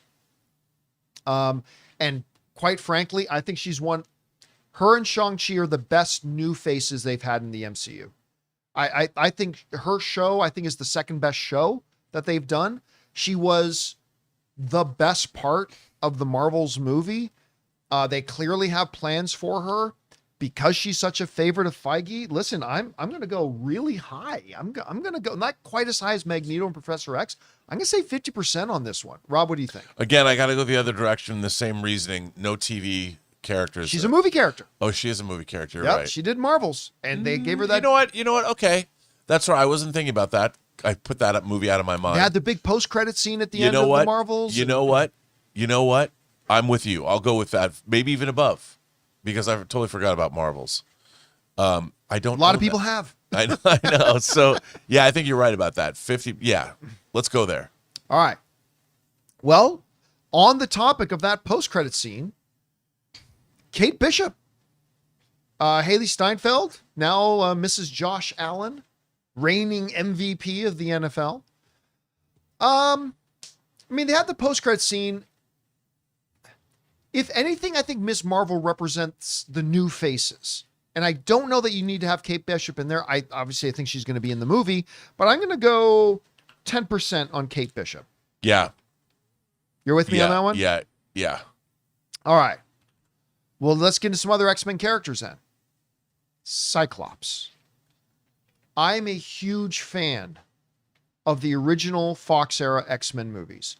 But the one big mistake that they made several mistakes for sure, but the one big, obvious, blatant, in your face, and constant mistake was how they poorly used James Marsden and the Cyclops character. Scott Summers' character should have been a key character in that thing. He was horribly misused.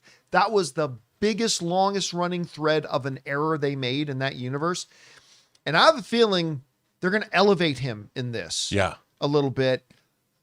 Not as high as Magneto and Professor X, because I think they're going to kind of represent the Fox era, but I still think strong. I'm going to go 45% that we see Scott Summers in this. Rob, what about you? I'd even go higher. Say 60%. I think because he screams X-Men. I mean, his optic blast, is one of the most iconic images out of the X-Men comics, and everyone loves James Marsden. Who doesn't love him? And we do know that it's like the Summers family is supposed to be a central figure. That's what some whispers are saying. I don't know if that's necessarily true, but that's one of the things. I mean, they're getting highlighted a lot in the X-Men 97 TV series. Not that that means anything necessarily. All right, so that brings us on to another big X-Men character. Probably the biggest X-Men character that there was no really mention of in Chairwatch, which is Storm. Now remember, right around the time that they were shooting this movie, I almost want to say Haley Steinfeld again. Halle Berry started sporting what all we can define as a very stormy haircut. A very stormy kind of haircut. She was not mentioned in Chairwatch. I do believe she's going to be in this movie. Unlike, say, Hugh Jackman, I believe Halle Berry is going to be in this movie. I don't know the chances of her being in this first trailer, though. So I believe I'm going to go 5% on Storm here. Rob? Maybe a little higher. Maybe. Because she, like Cyclops, was done dirty in the movies. She never got her due. Storm is such a central character. To me, when I think about X-Men, Cyclops and Storm. But Rob, what happens when a toad gets struck by lightning? She got her moments to shine. Thing that happens to everyone else. Yeah, I know. But I think because she elevates it, gives it a little star power. There's also the possibility here that remember, we are getting, hopefully it's not going to be Chairwatch 2, but another version of that. Halle Berry's inclusion in the film could be something that they're holding on to reveal later. So there's that possibility. It's like maybe she is in the movie, but they don't want to reveal her in the trailer. That's one. All right, so here's one that's going to be the focus of a lot of conversation. Scarlet Witch. Listen, I've gone back and forth on this over the past year, but I think I have actually landed on, I actually believe Elizabeth Olsen when she says she's not involved in this movie. And because of that, I'm going to give the goose egg. I'm going to give the 0% chance.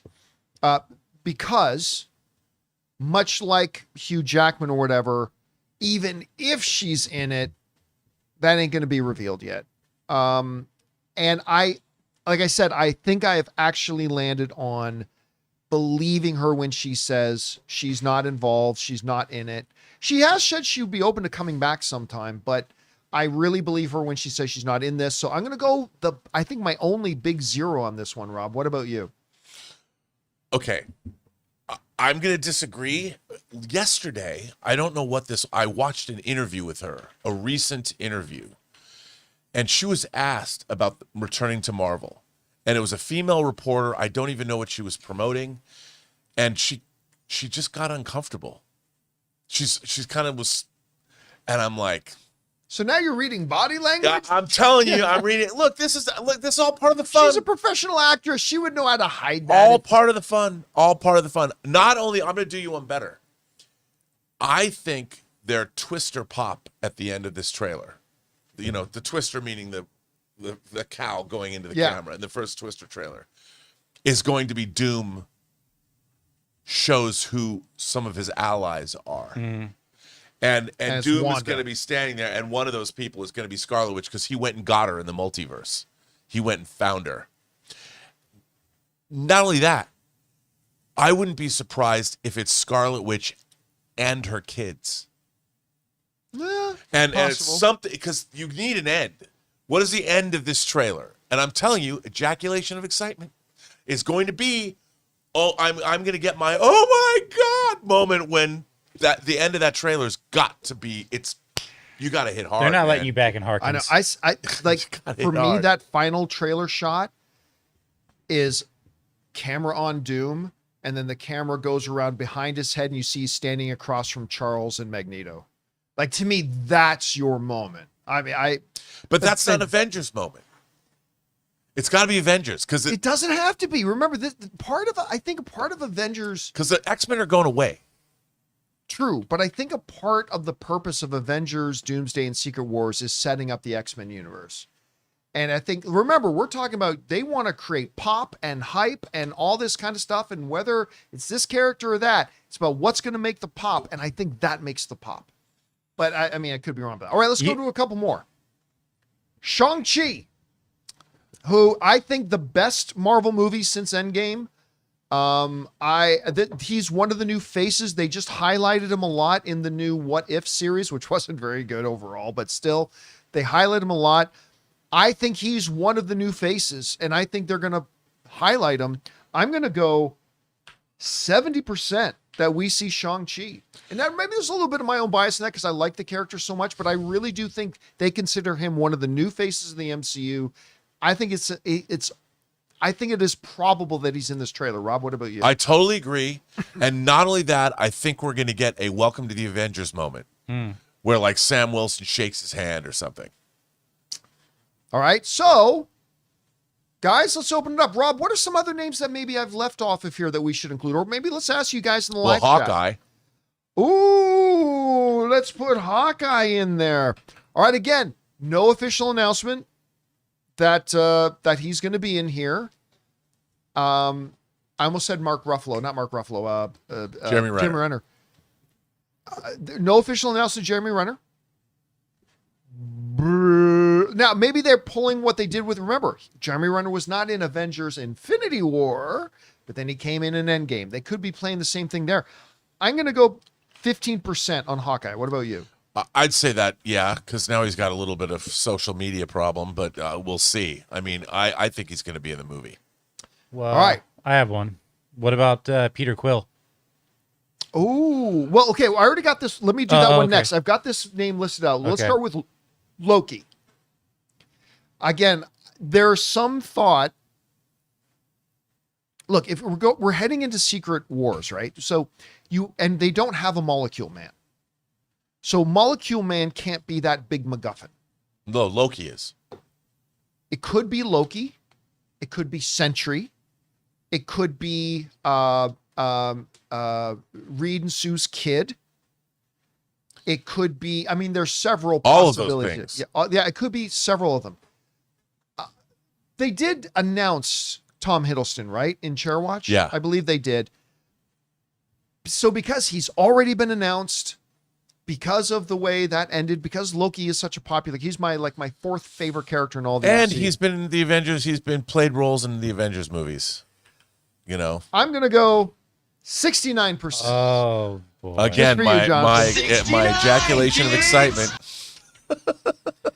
All right. Yes. Let's go with Jonathan. Star-Lord. Star-Lord, They certainly haven't announced Chris Pratt.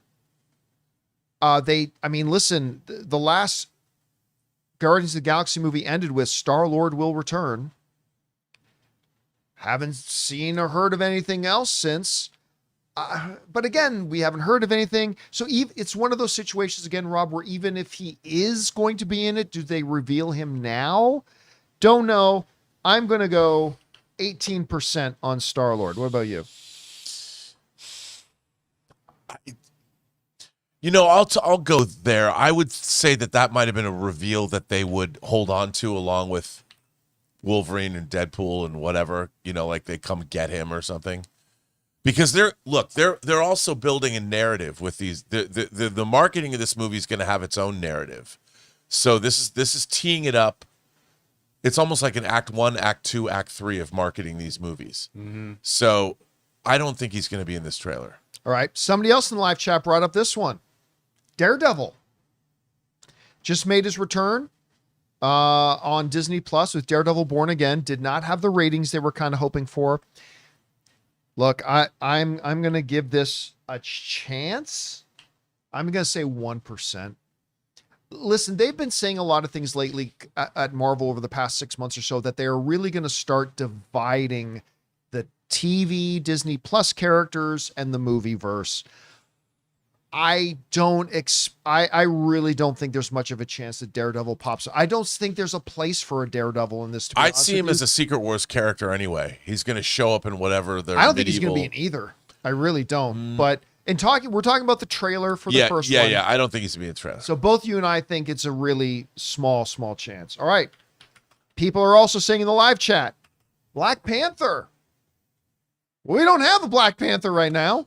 They would never reveal. I don't think they would reveal a new Black Panther in this trailer. It would be too distracting because people would go, wait a minute, what? Well, now, okay. Devil's advocate. What if we're talking about Shuri? Oh, well, I think absolutely. Who is technically currently Black Panther? Was she in Chair Watch? I think she was in Chair. She was in Chair Watch. Yeah, then she's absolutely going to be in the trailer. Absolutely. Give me a number. 85%. Oh, you're going to go as high as 85%. Because Wakanda has to be in the trailer. And she's, she's a big, I think it does. Really? Yeah, because I think something's going to happen. So X-Men have to be, the Fantastic Four have to be, Doom has to be, Thor has to be, the two new Avengers teams have to be, Wakanda has to be. Really? Yes. I'm going to go way different. I'm going to go. Telling you, man, they got to. This is the Gunn. If you have the most, we've been saying this is the most important trailer of all time. You got to come in guns blazing. But is Wakanda right now? Everyone loves Wakanda. Not everybody loves Shuri. No, but I mean, from a plot standpoint. All right. I don't even think from a plot. Again, you're talking about a 2-minute trailer. I think you're trying to wait. I think this trailer is going to be 3.5 minutes, dude. Here's what I'm worried about, Rob. Titanic style. Here's what I'm worried about. We agree about how important a really great trailer this needs to be. I'm fearing if you overstuff it, you kill this trailer. If it's just a random, that's why they've made 30 versions of it. Well, I know. I'm just thinking we're trying to put so much into this trailer that it can't be good. I don't think that it has to be. Remember, I don't think they have to explain the plot. Because by the way, I think a minimum of 30 to 40 seconds of this trailer is just Doctor Doom. Sure. And but then so they're going to have you like a minute and a half for everything else. They're going to hit us with the montage. And they're not even going to explain this stuff. You're just going to see quick pops of these people. They already told us because, look, Chair Watch has given us an expectation. So I would say that anybody who's in Chair Watch is probably going to be in this trailer because we already know that. So they don't have to surprise us. It's the people that we don't know that are in the trailer. They'll give one or two of those people at the end. That's why I think Scarlet Witch will be in the trailer. All right. Let's move on to this last. This is the one I specifically and purposely left to the end. Spider-Man. Tobey Maguire, yes, 100%. So look, we do have coming out before Avengers Doomsday is Spider-Man Brand New Day. Spider-Man is de facto now the most popular character they have. Tom Holland, big star. They may use him in Doomsday. They may be waiting to use him in Secret Wars. Tom Holland was not a part of Chair Watch. But man, listen, I got to tell you, if you're going to make a splash on this thing, first of all, I absolutely believe he's going to be in the movie. Again, no insider information. I just totally believe he's going to be in the movie. And if you want to make a big explosion with this big first trailer, your 100% most popular character, right or wrong, is Spider-Man. So I'm not going to say 100% like Doctor Doom. And, the fact that he has been absent, they've not announced it, but I'm going to go as high, Rob, as 80%. I'm thinking we're going to see Spider. He might be the flying cow at the end, as a matter of fact. Yeah. Just a little here, like it says Avengers, the trailer's ending, Avengers Doomsday coming December 22nd. And then you see a rooftop in here. And Spider-Man lands on a rooftop, and that's it. Then the screen goes black. I think we see him. I think we do. I don't know. What do you think? I would agree. You could see a realization. Oh, I don't know if we're ever going to see Doom's face. Do we see Robert Downey Jr.'s face in this, or is it covered? 100%. Okay. 100%. It might be scarred, but it's Robert Downey Jr. If you're not going to show his face, you don't need Robert Downey Jr. to be on the mask, right? I think that's the whole crux of it. I think it's too deep of a cut for Peter Parker to see him maskless. I think we just see him. That's not a deep cut. Everybody knows the MCU will know that one. That's not inside baseball. But like, do they want to get into him revealing that he sees it's maybe? There's maybe one not. more person we should. I want to know what you think. All right. Nick Fury. Let's. Did we say Steve Rogers at all? No. Oh wait. Oh, I meant to do him right at the top. Oh. Okay. Sorry. Well, he's on the thumbnail. Yeah. Yeah. So we probably should talk about that. All right. Nick Fury. Okay. I really think they've moved on from Nick Fury. I really do. Listen, Nick Fury has been, at one point for a big chunk of the MCU, he was the connective tissue. He was done so dirty in Secret Invasion. Yeah, that was really unfortunate. I mean, they've done really good by him for the entire MCU. Yeah. Until Secret Invasion. That's unfortunate. I really feel like they've moved on. He's no longer that connective tissue of the MCU. I kind of feel like after all these years, they've moved on from him. I mean, we've even had Kevin Feige joking that Wong is kind of now becoming the connective tissue of the MCU. We didn't put him in the list either. About Yeah, Wong, Doctor Strange. I'm gonna go 0 on Nick Fury. I don't expect we're gonna see Nick Fury. Maybe we hear the voice of there once was an idea. Yeah. Well, that's what I was Voiceover. saying. What if they start the trailer like but that? actually seeing him in today, seeing him in story, I don't think we will. What about you? Look, I love Sam Jackson as Nick Fury. I really do. Who doesn't? He's amazing. But I think you're probably right. I don't think he's going to be in this movie. I just got an idea off of what you just said, Rob. There once was an idea. What if we hear that speech? It's Dr. Doom. But it's Dr. Doom, and then he's assembled his team. His Dark Avenger. That would be that's a way to go. That's a way to go. I just kind of gave myself chills thinking about that. Or he says there's an idea, but it went horribly awry. Wrong. It's something I could see that happening. All right. Before we get to the Steve Rogers one, which I meant to do up at the top of the list, a lot of people have been putting this in the live chat and asking about this one. Blade. To Blade. To Blade. To Blade. No. That's not what he said. He said to Blade. I don't think so. A lot of people don't know what we're talking about. Yeah, I'm going to give a big fat 0 on that. Yeah. We're not going to get Blade in this. If we get Blade, he's a Secret Wars character. Yeah. He's a Battle World character. All right, so let's get on to the headliner here. Steve Rogers. Now, has to be noted, Chris Evans was not a part of Chair Watch. There have been conflicting reports that he is coming back. Some then say he isn't coming back.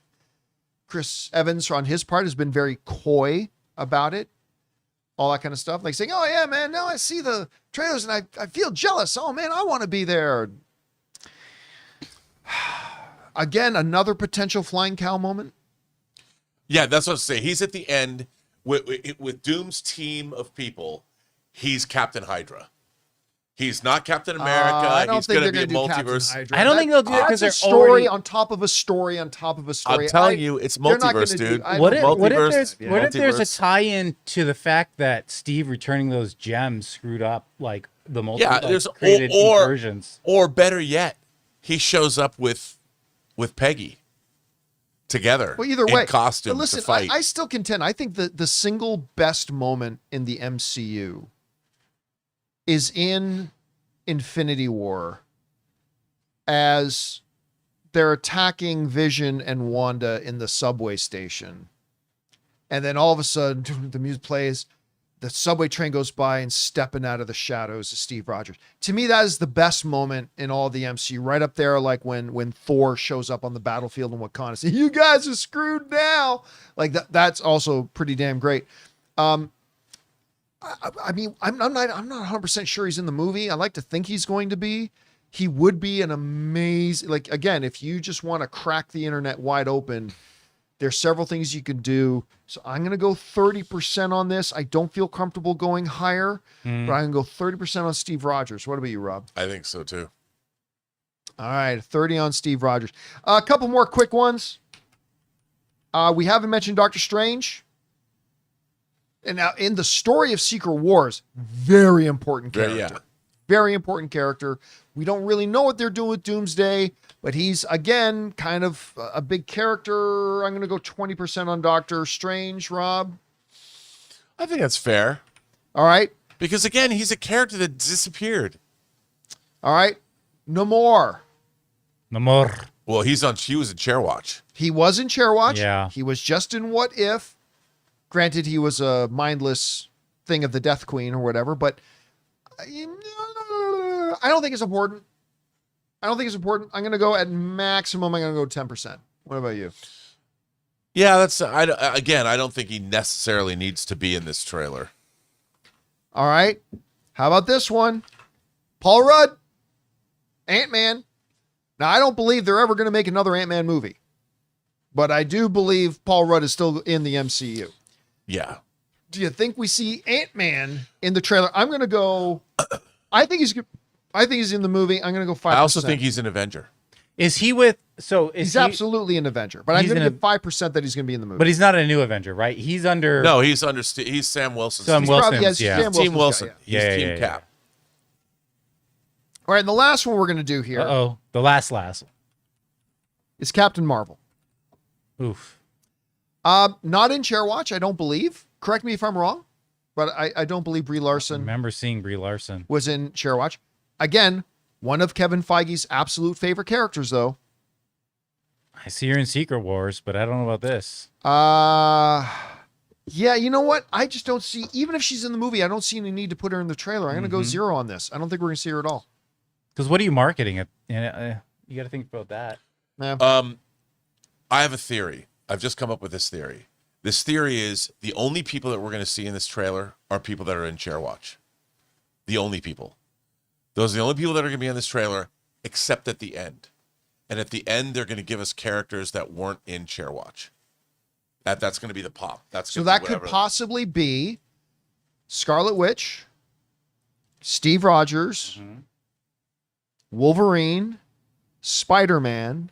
I mean, all those would be big moments because at the end. What they'll do is they'll be like, because what they're doing, if you think about this marketing campaign for a year, I'm just trying to think in terms of marketing. We know Chairwatch, so they're going to give us what they expect and make it as epic as possible. But then they're going to dangle, this is going to be Act 1. And at the Act 1, after you write a screenwriter, the Act 1, Act 2 turn has to give you something that, oh my God. And then you do sometime Chairwatch 2 that leads to trailer 2 that's going to come out with Spider-Man in July. Yep. So then you got Chairwatch 2.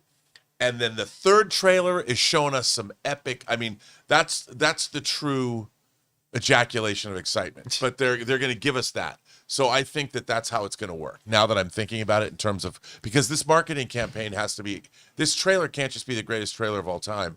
It's got to kick off the greatest 3 trailers of all time. I don't necessarily think it has to be the greatest trailer of all time, but it's got to. You know what I mean? It's got to be great. Yeah. This is going to be the Lord of the Rings of trailers. Yeah. This is the Fellowship of the Ring. Then we're going to get the Two Towers, and then we're going to get Return of the King. It'll be The Hobbit. Good. No, I hope not. I'm like, when is this stupid movie coming out? December 19th. Okay, Doomsday. So we got to wait till December 19th. Yeah, it's a year. It's a year away. No, but I mean for the trailer of Avatar. Oh yeah, for Avatar, yeah, December 19th. But hey, that's just like a month and a week. That's 5 months away. So you got December 19th, and you've got July for Spider-Man, and then the final trailer will come out. If the movie stays on its date, the final trailer will come out in November sometime. Yeah, late October, early November. Yeah. All right, guys. Listen, there are a lot of other names we can cover. Like we didn't talk about Gambit because of No Chance. Pepper Potts, some people have been putting in.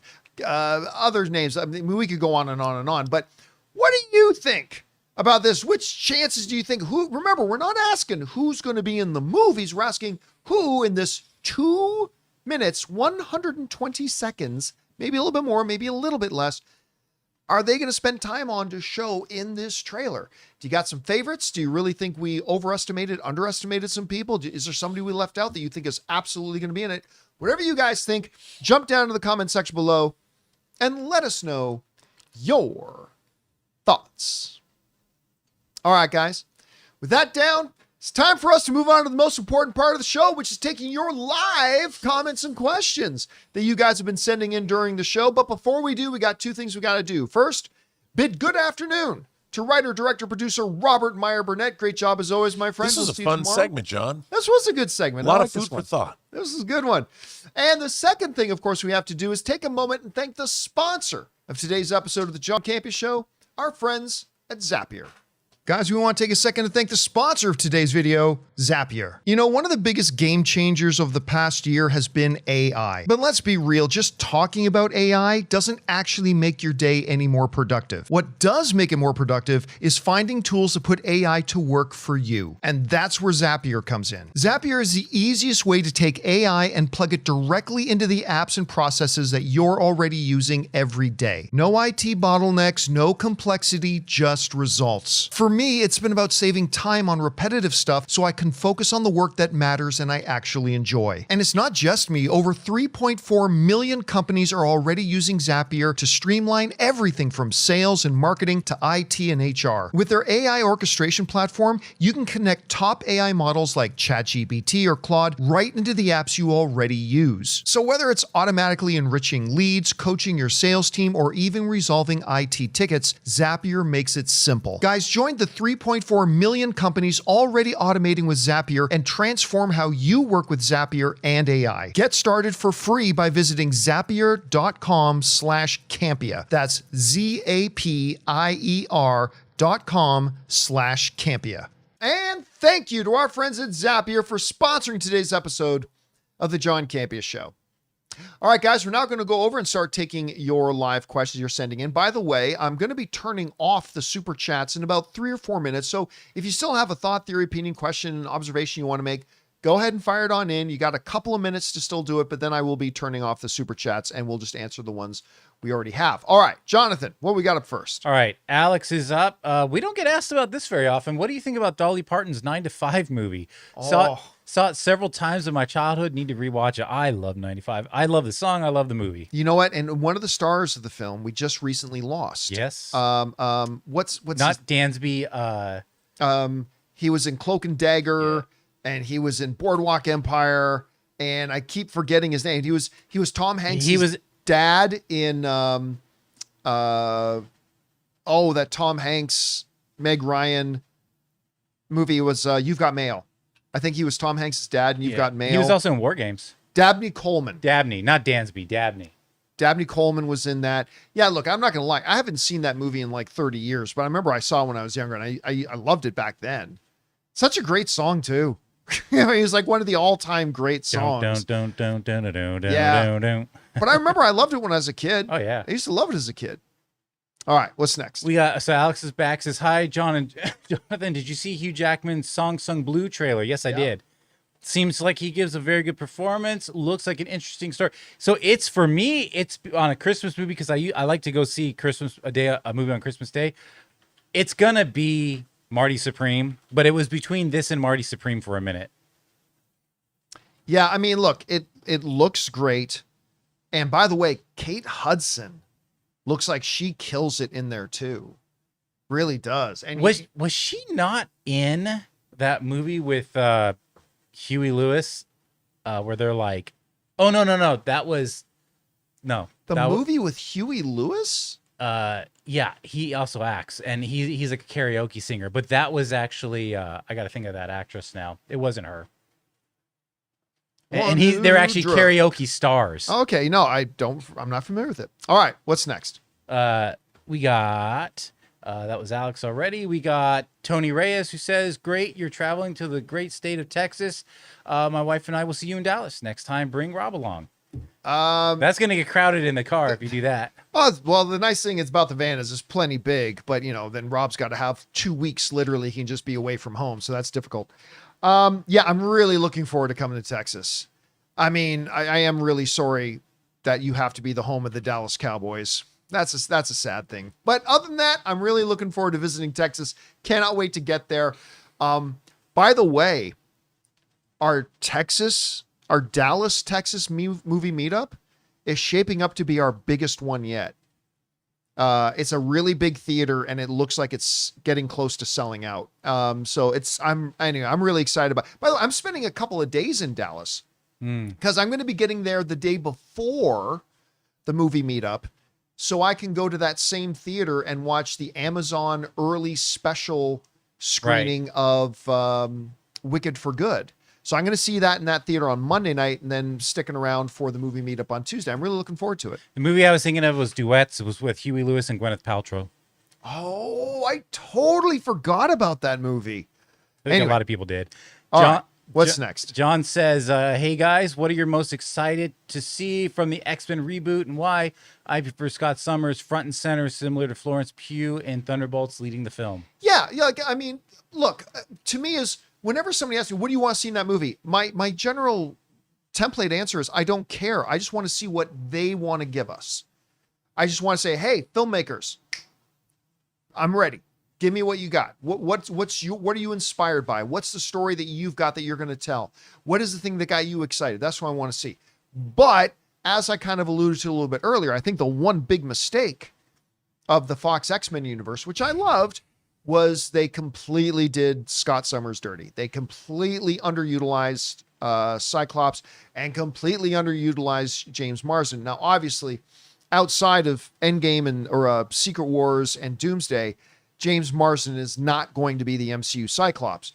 So whatever they do there, but it would be nice to see a Cyclops actual led X-Men team. Mm-hmm. All right, what's next? Got Keaton who says, hey, my friends, you bow to no one. Best line in film history. Also, happy Veterans Day to my fellow service members and veterans. I'll tell you what, man.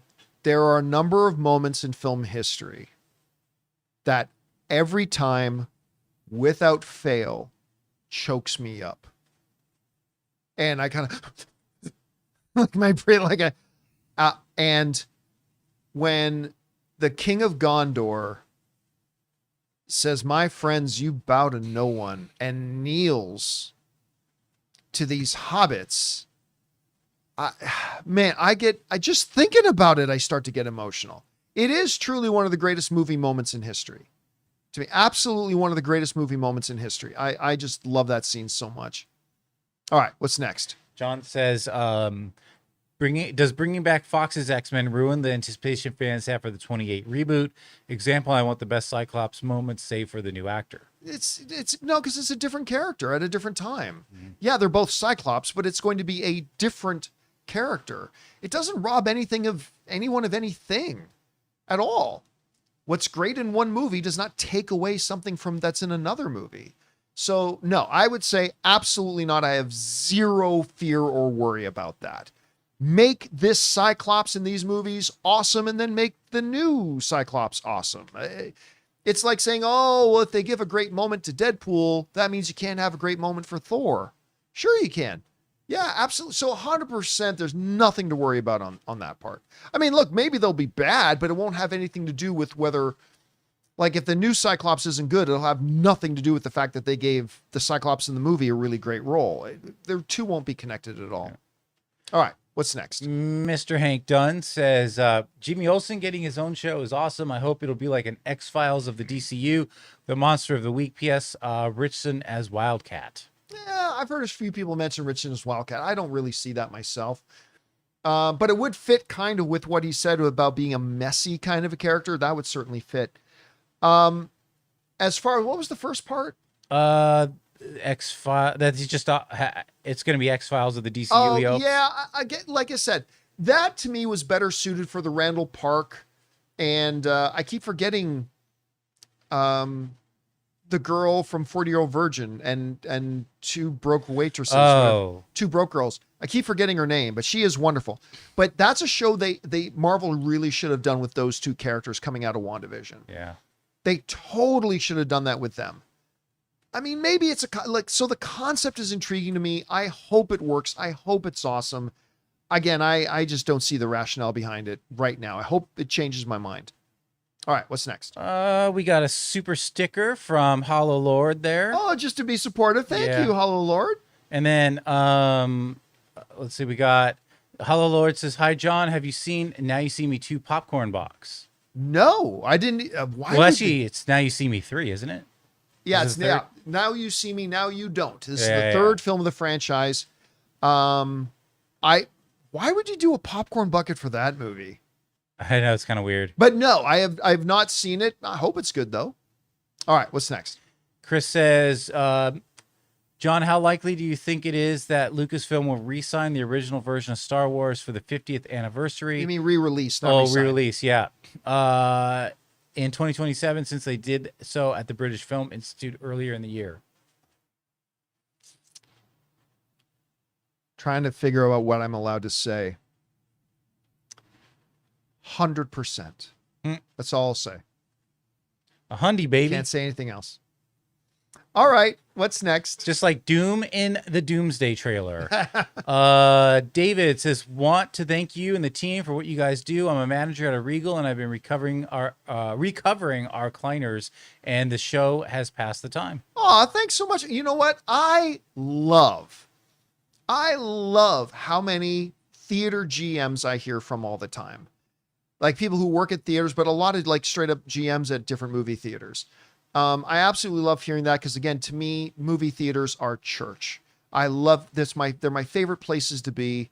And I just love hearing from you guys who are the facilitators of our movie going experience. I love hearing that. So thank you so much for sharing that with me. And I really appreciate it, dude. All right. What's next? X-Men superfan Emma Frost. By the way, thank you for the 5 subscriptions today that you gifted. Oh, thank you, X-Men superfan. What is your opinion, or what in your opinion is the appeal of Martin Scorsese films? He makes great films. Great storytelling, great direction, and deep the acting. Storytelling. Always great with the drama and the tension, and he creates really great character conflict. And look, he's just all the things that go into making great stories. He's just one of the best at it. He makes great films. It's no more complicated than that. He just makes wonderful films. All right, what's next? Espinoza says, hey John, I've got a good one for you. Which TV show did you love more, Shogun or Andor Shogun. Season 2? I loved Andor 2. It's the best Star Wars thing that's ever come out other than the original trilogy. There's the original trilogy, and then in all of the rest of Star Wars, nothing touches Andor at all. Like, and I'm not even going to just say Andor Season 2. I'm going to say in general, Andor. Overall, nothing touches it. It's the greatest Star Wars thing ever made. But Shogun is one of the greatest television shows ever made, in my opinion. Smashed all kinds of award-winning records and all that kind of stuff. So, I mean, I passionately love them both. But yeah, I'll say Shogun. All right, what's next? X-Men superfan, would you deem Meryl Streep and Viola Davis as the greatest actresses of all time? You know, in the same league as Katharine Hepburn, Betty Davis, and Joan Crawford. I wouldn't put Viola Davis in there. Viola Davis is iconic and amazing and fantastic. But when you're talking about the greatest actresses of all time, you can only go through all of history and pick 2 or 3 that should really be in that conversation. And Meryl Streep's it. She's the Streep monster. That, like, she's as far and above everybody else as it gets. She is the greatest actress to ever live. And yeah, I mean, it's just that simple. And Viola Davis is amazing, but she's not in that conversation. I mean, to me, she's not in that conversation. She's incredible. I've got to see her live a number of times. You just feel this when she comes out on stage, man. I've been at CinemaCon when she's come out on stage.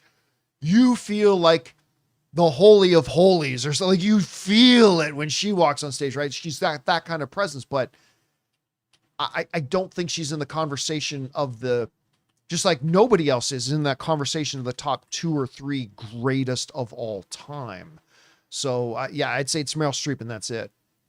All right, what's next? We got X-Men Superfan. Who are your best Catwoman performances in live action? I mean, Well, Michelle Pfeiffer in Batman 2 with Michael Keaton.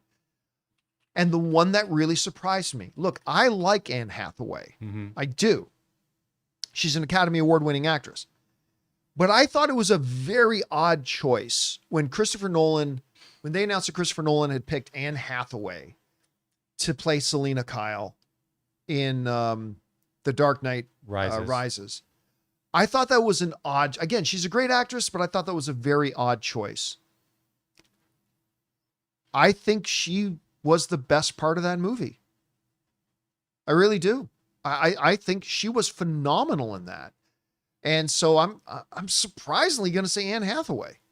And again, Michelle Pfeiffer has to be up there too, because she just kind of represents it. All right, what's next? We got Bobby Jackson. John, you're like an onion, always peeling back layers. I had no idea you were a table tennis player. Yeah, I even represented Canada. Well, at least more my city. I even represented my city in international competition once or twice.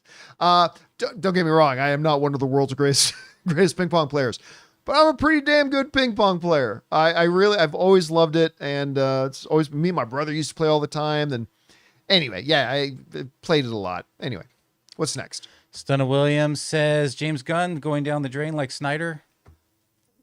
What? Because he's making one show that I don't think is a good idea to do. Yeah. Massive success with Superman, massive success with Peacemaker. Everything is looking very positive over there. Again, let me reiterate. I thought Peacemaker was a stupid idea. And I thought it looked terrible. And it ended up being one of my absolute favorite things that DC's ever put on a television screen. Maybe that'll happen again with the Jimmy Olsen series. Never know. Again, we can't judge it until we see it. I think it's a terrible idea. The issue is limited time and resources and what we're focusing on. But again, I think it's a terrible idea. Yeah. Right now, we're just talking about the idea. We have to wait and see, because if it turns out like Peacemaker, then again, it's going to reemphasize that the dude's a freaking genius. I don't think it's going to turn out well, but I didn't think Peacemaker would turn out well. And we see how that happened. Anyway. All right, what's next? All right, X-Men Superfan says, what I meant last time was that we need an animated Wonder Woman show. No, we don't. No, we absolutely do not. No, I mean, you could do it, but like... no need for it. Not a live action. I forgot to add the animated part last time. I made the question, so would you like an animated show? No, they could do one, but not... No. I think it devalues the character. Devalues the character. He already said she's a pillar, so we just haven't seen her yet. Yeah, like... So no, I 100% do not believe... I don't think they should... I think it would be a very bad idea. Focus on the true live action theatrical Wonder Woman. Don't devalue the character by stretching it thin and, over commoditizing it and putting Wonder Woman everywhere. No, I 100% believe it would be a bad idea to do a Wonder Woman animated show. Now, I might have a different opinion on that if we didn't have a brand new DC cinematic universe and if we didn't know that we were getting live action Wonder Woman. Sure. Then yeah, if we were in a vacuum, I would go, oh yeah, maybe. But when we know we've got cinematic, live action, theatrical Wonder Woman coming, don't devalue the character by start throwing her in a TV series or making an animated show. I don't think that would be a good idea. Yeah. All right, what's next? We were just talking about this Luka trade earlier this morning.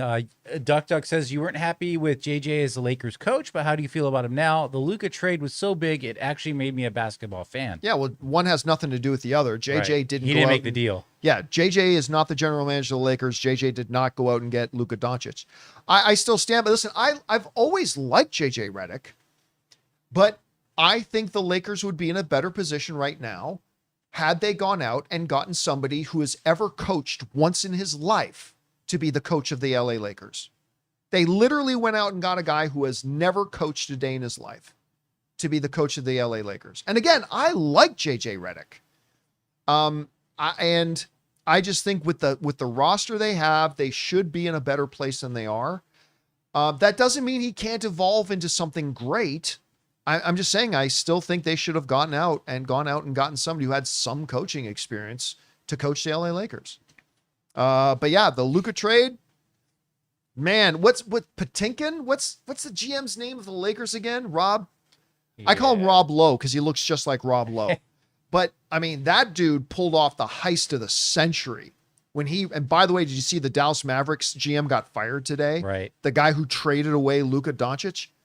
Like that was the most disastrous trade, one of the stupidest trades I've ever seen in history. But as somebody who lives in the LA area and gets to watch Luka now on a regular basis, it was like, thank you so much for trading away Luka. Yeah, we get Luka in basketball and we get Shohei in baseball. Nice. Yeah. I'll take it. All right, what's next? I almost said Buster Rhymes. Buster Barnes. How can people say we're getting Jimmy Olsen show before Batman and Wonder Woman when there's no release date?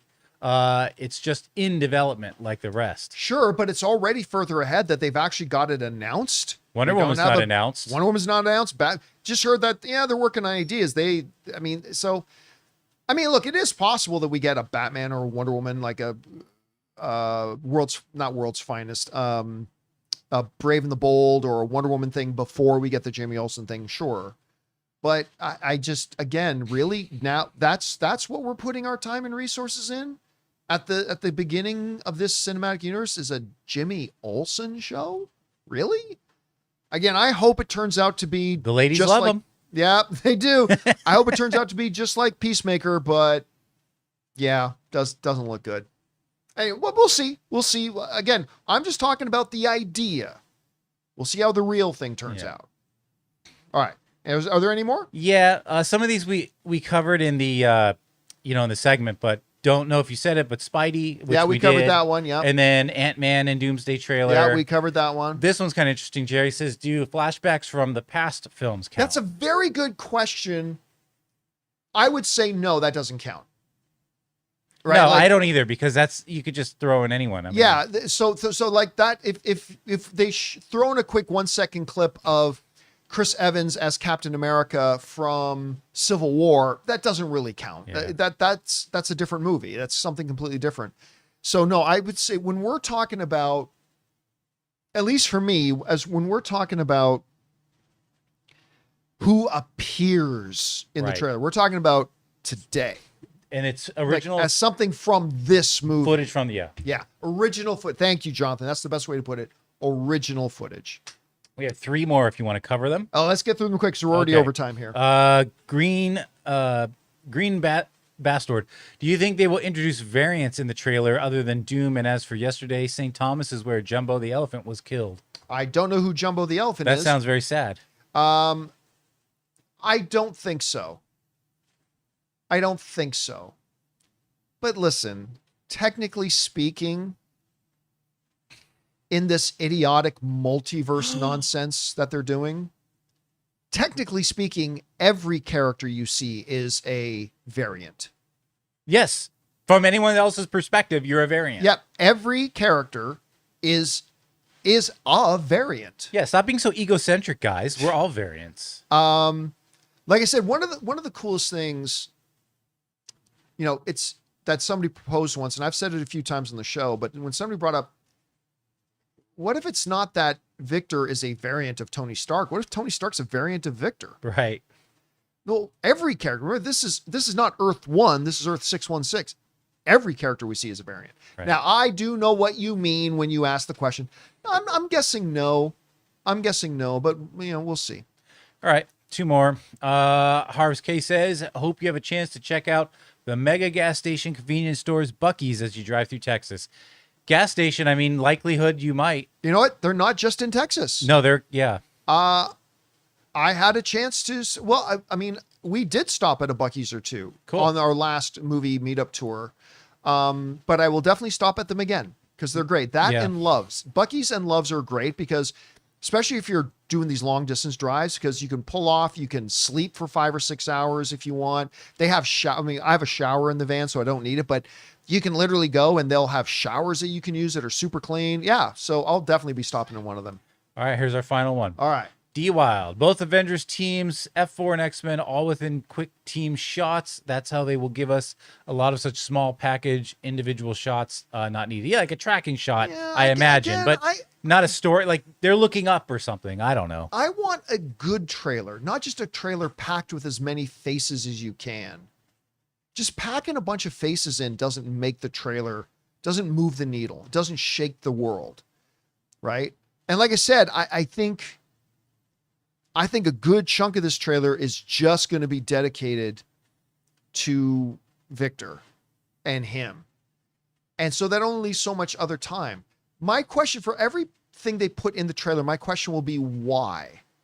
And I hope they ask themselves that for every single second, every precious few second that they have for this trailer.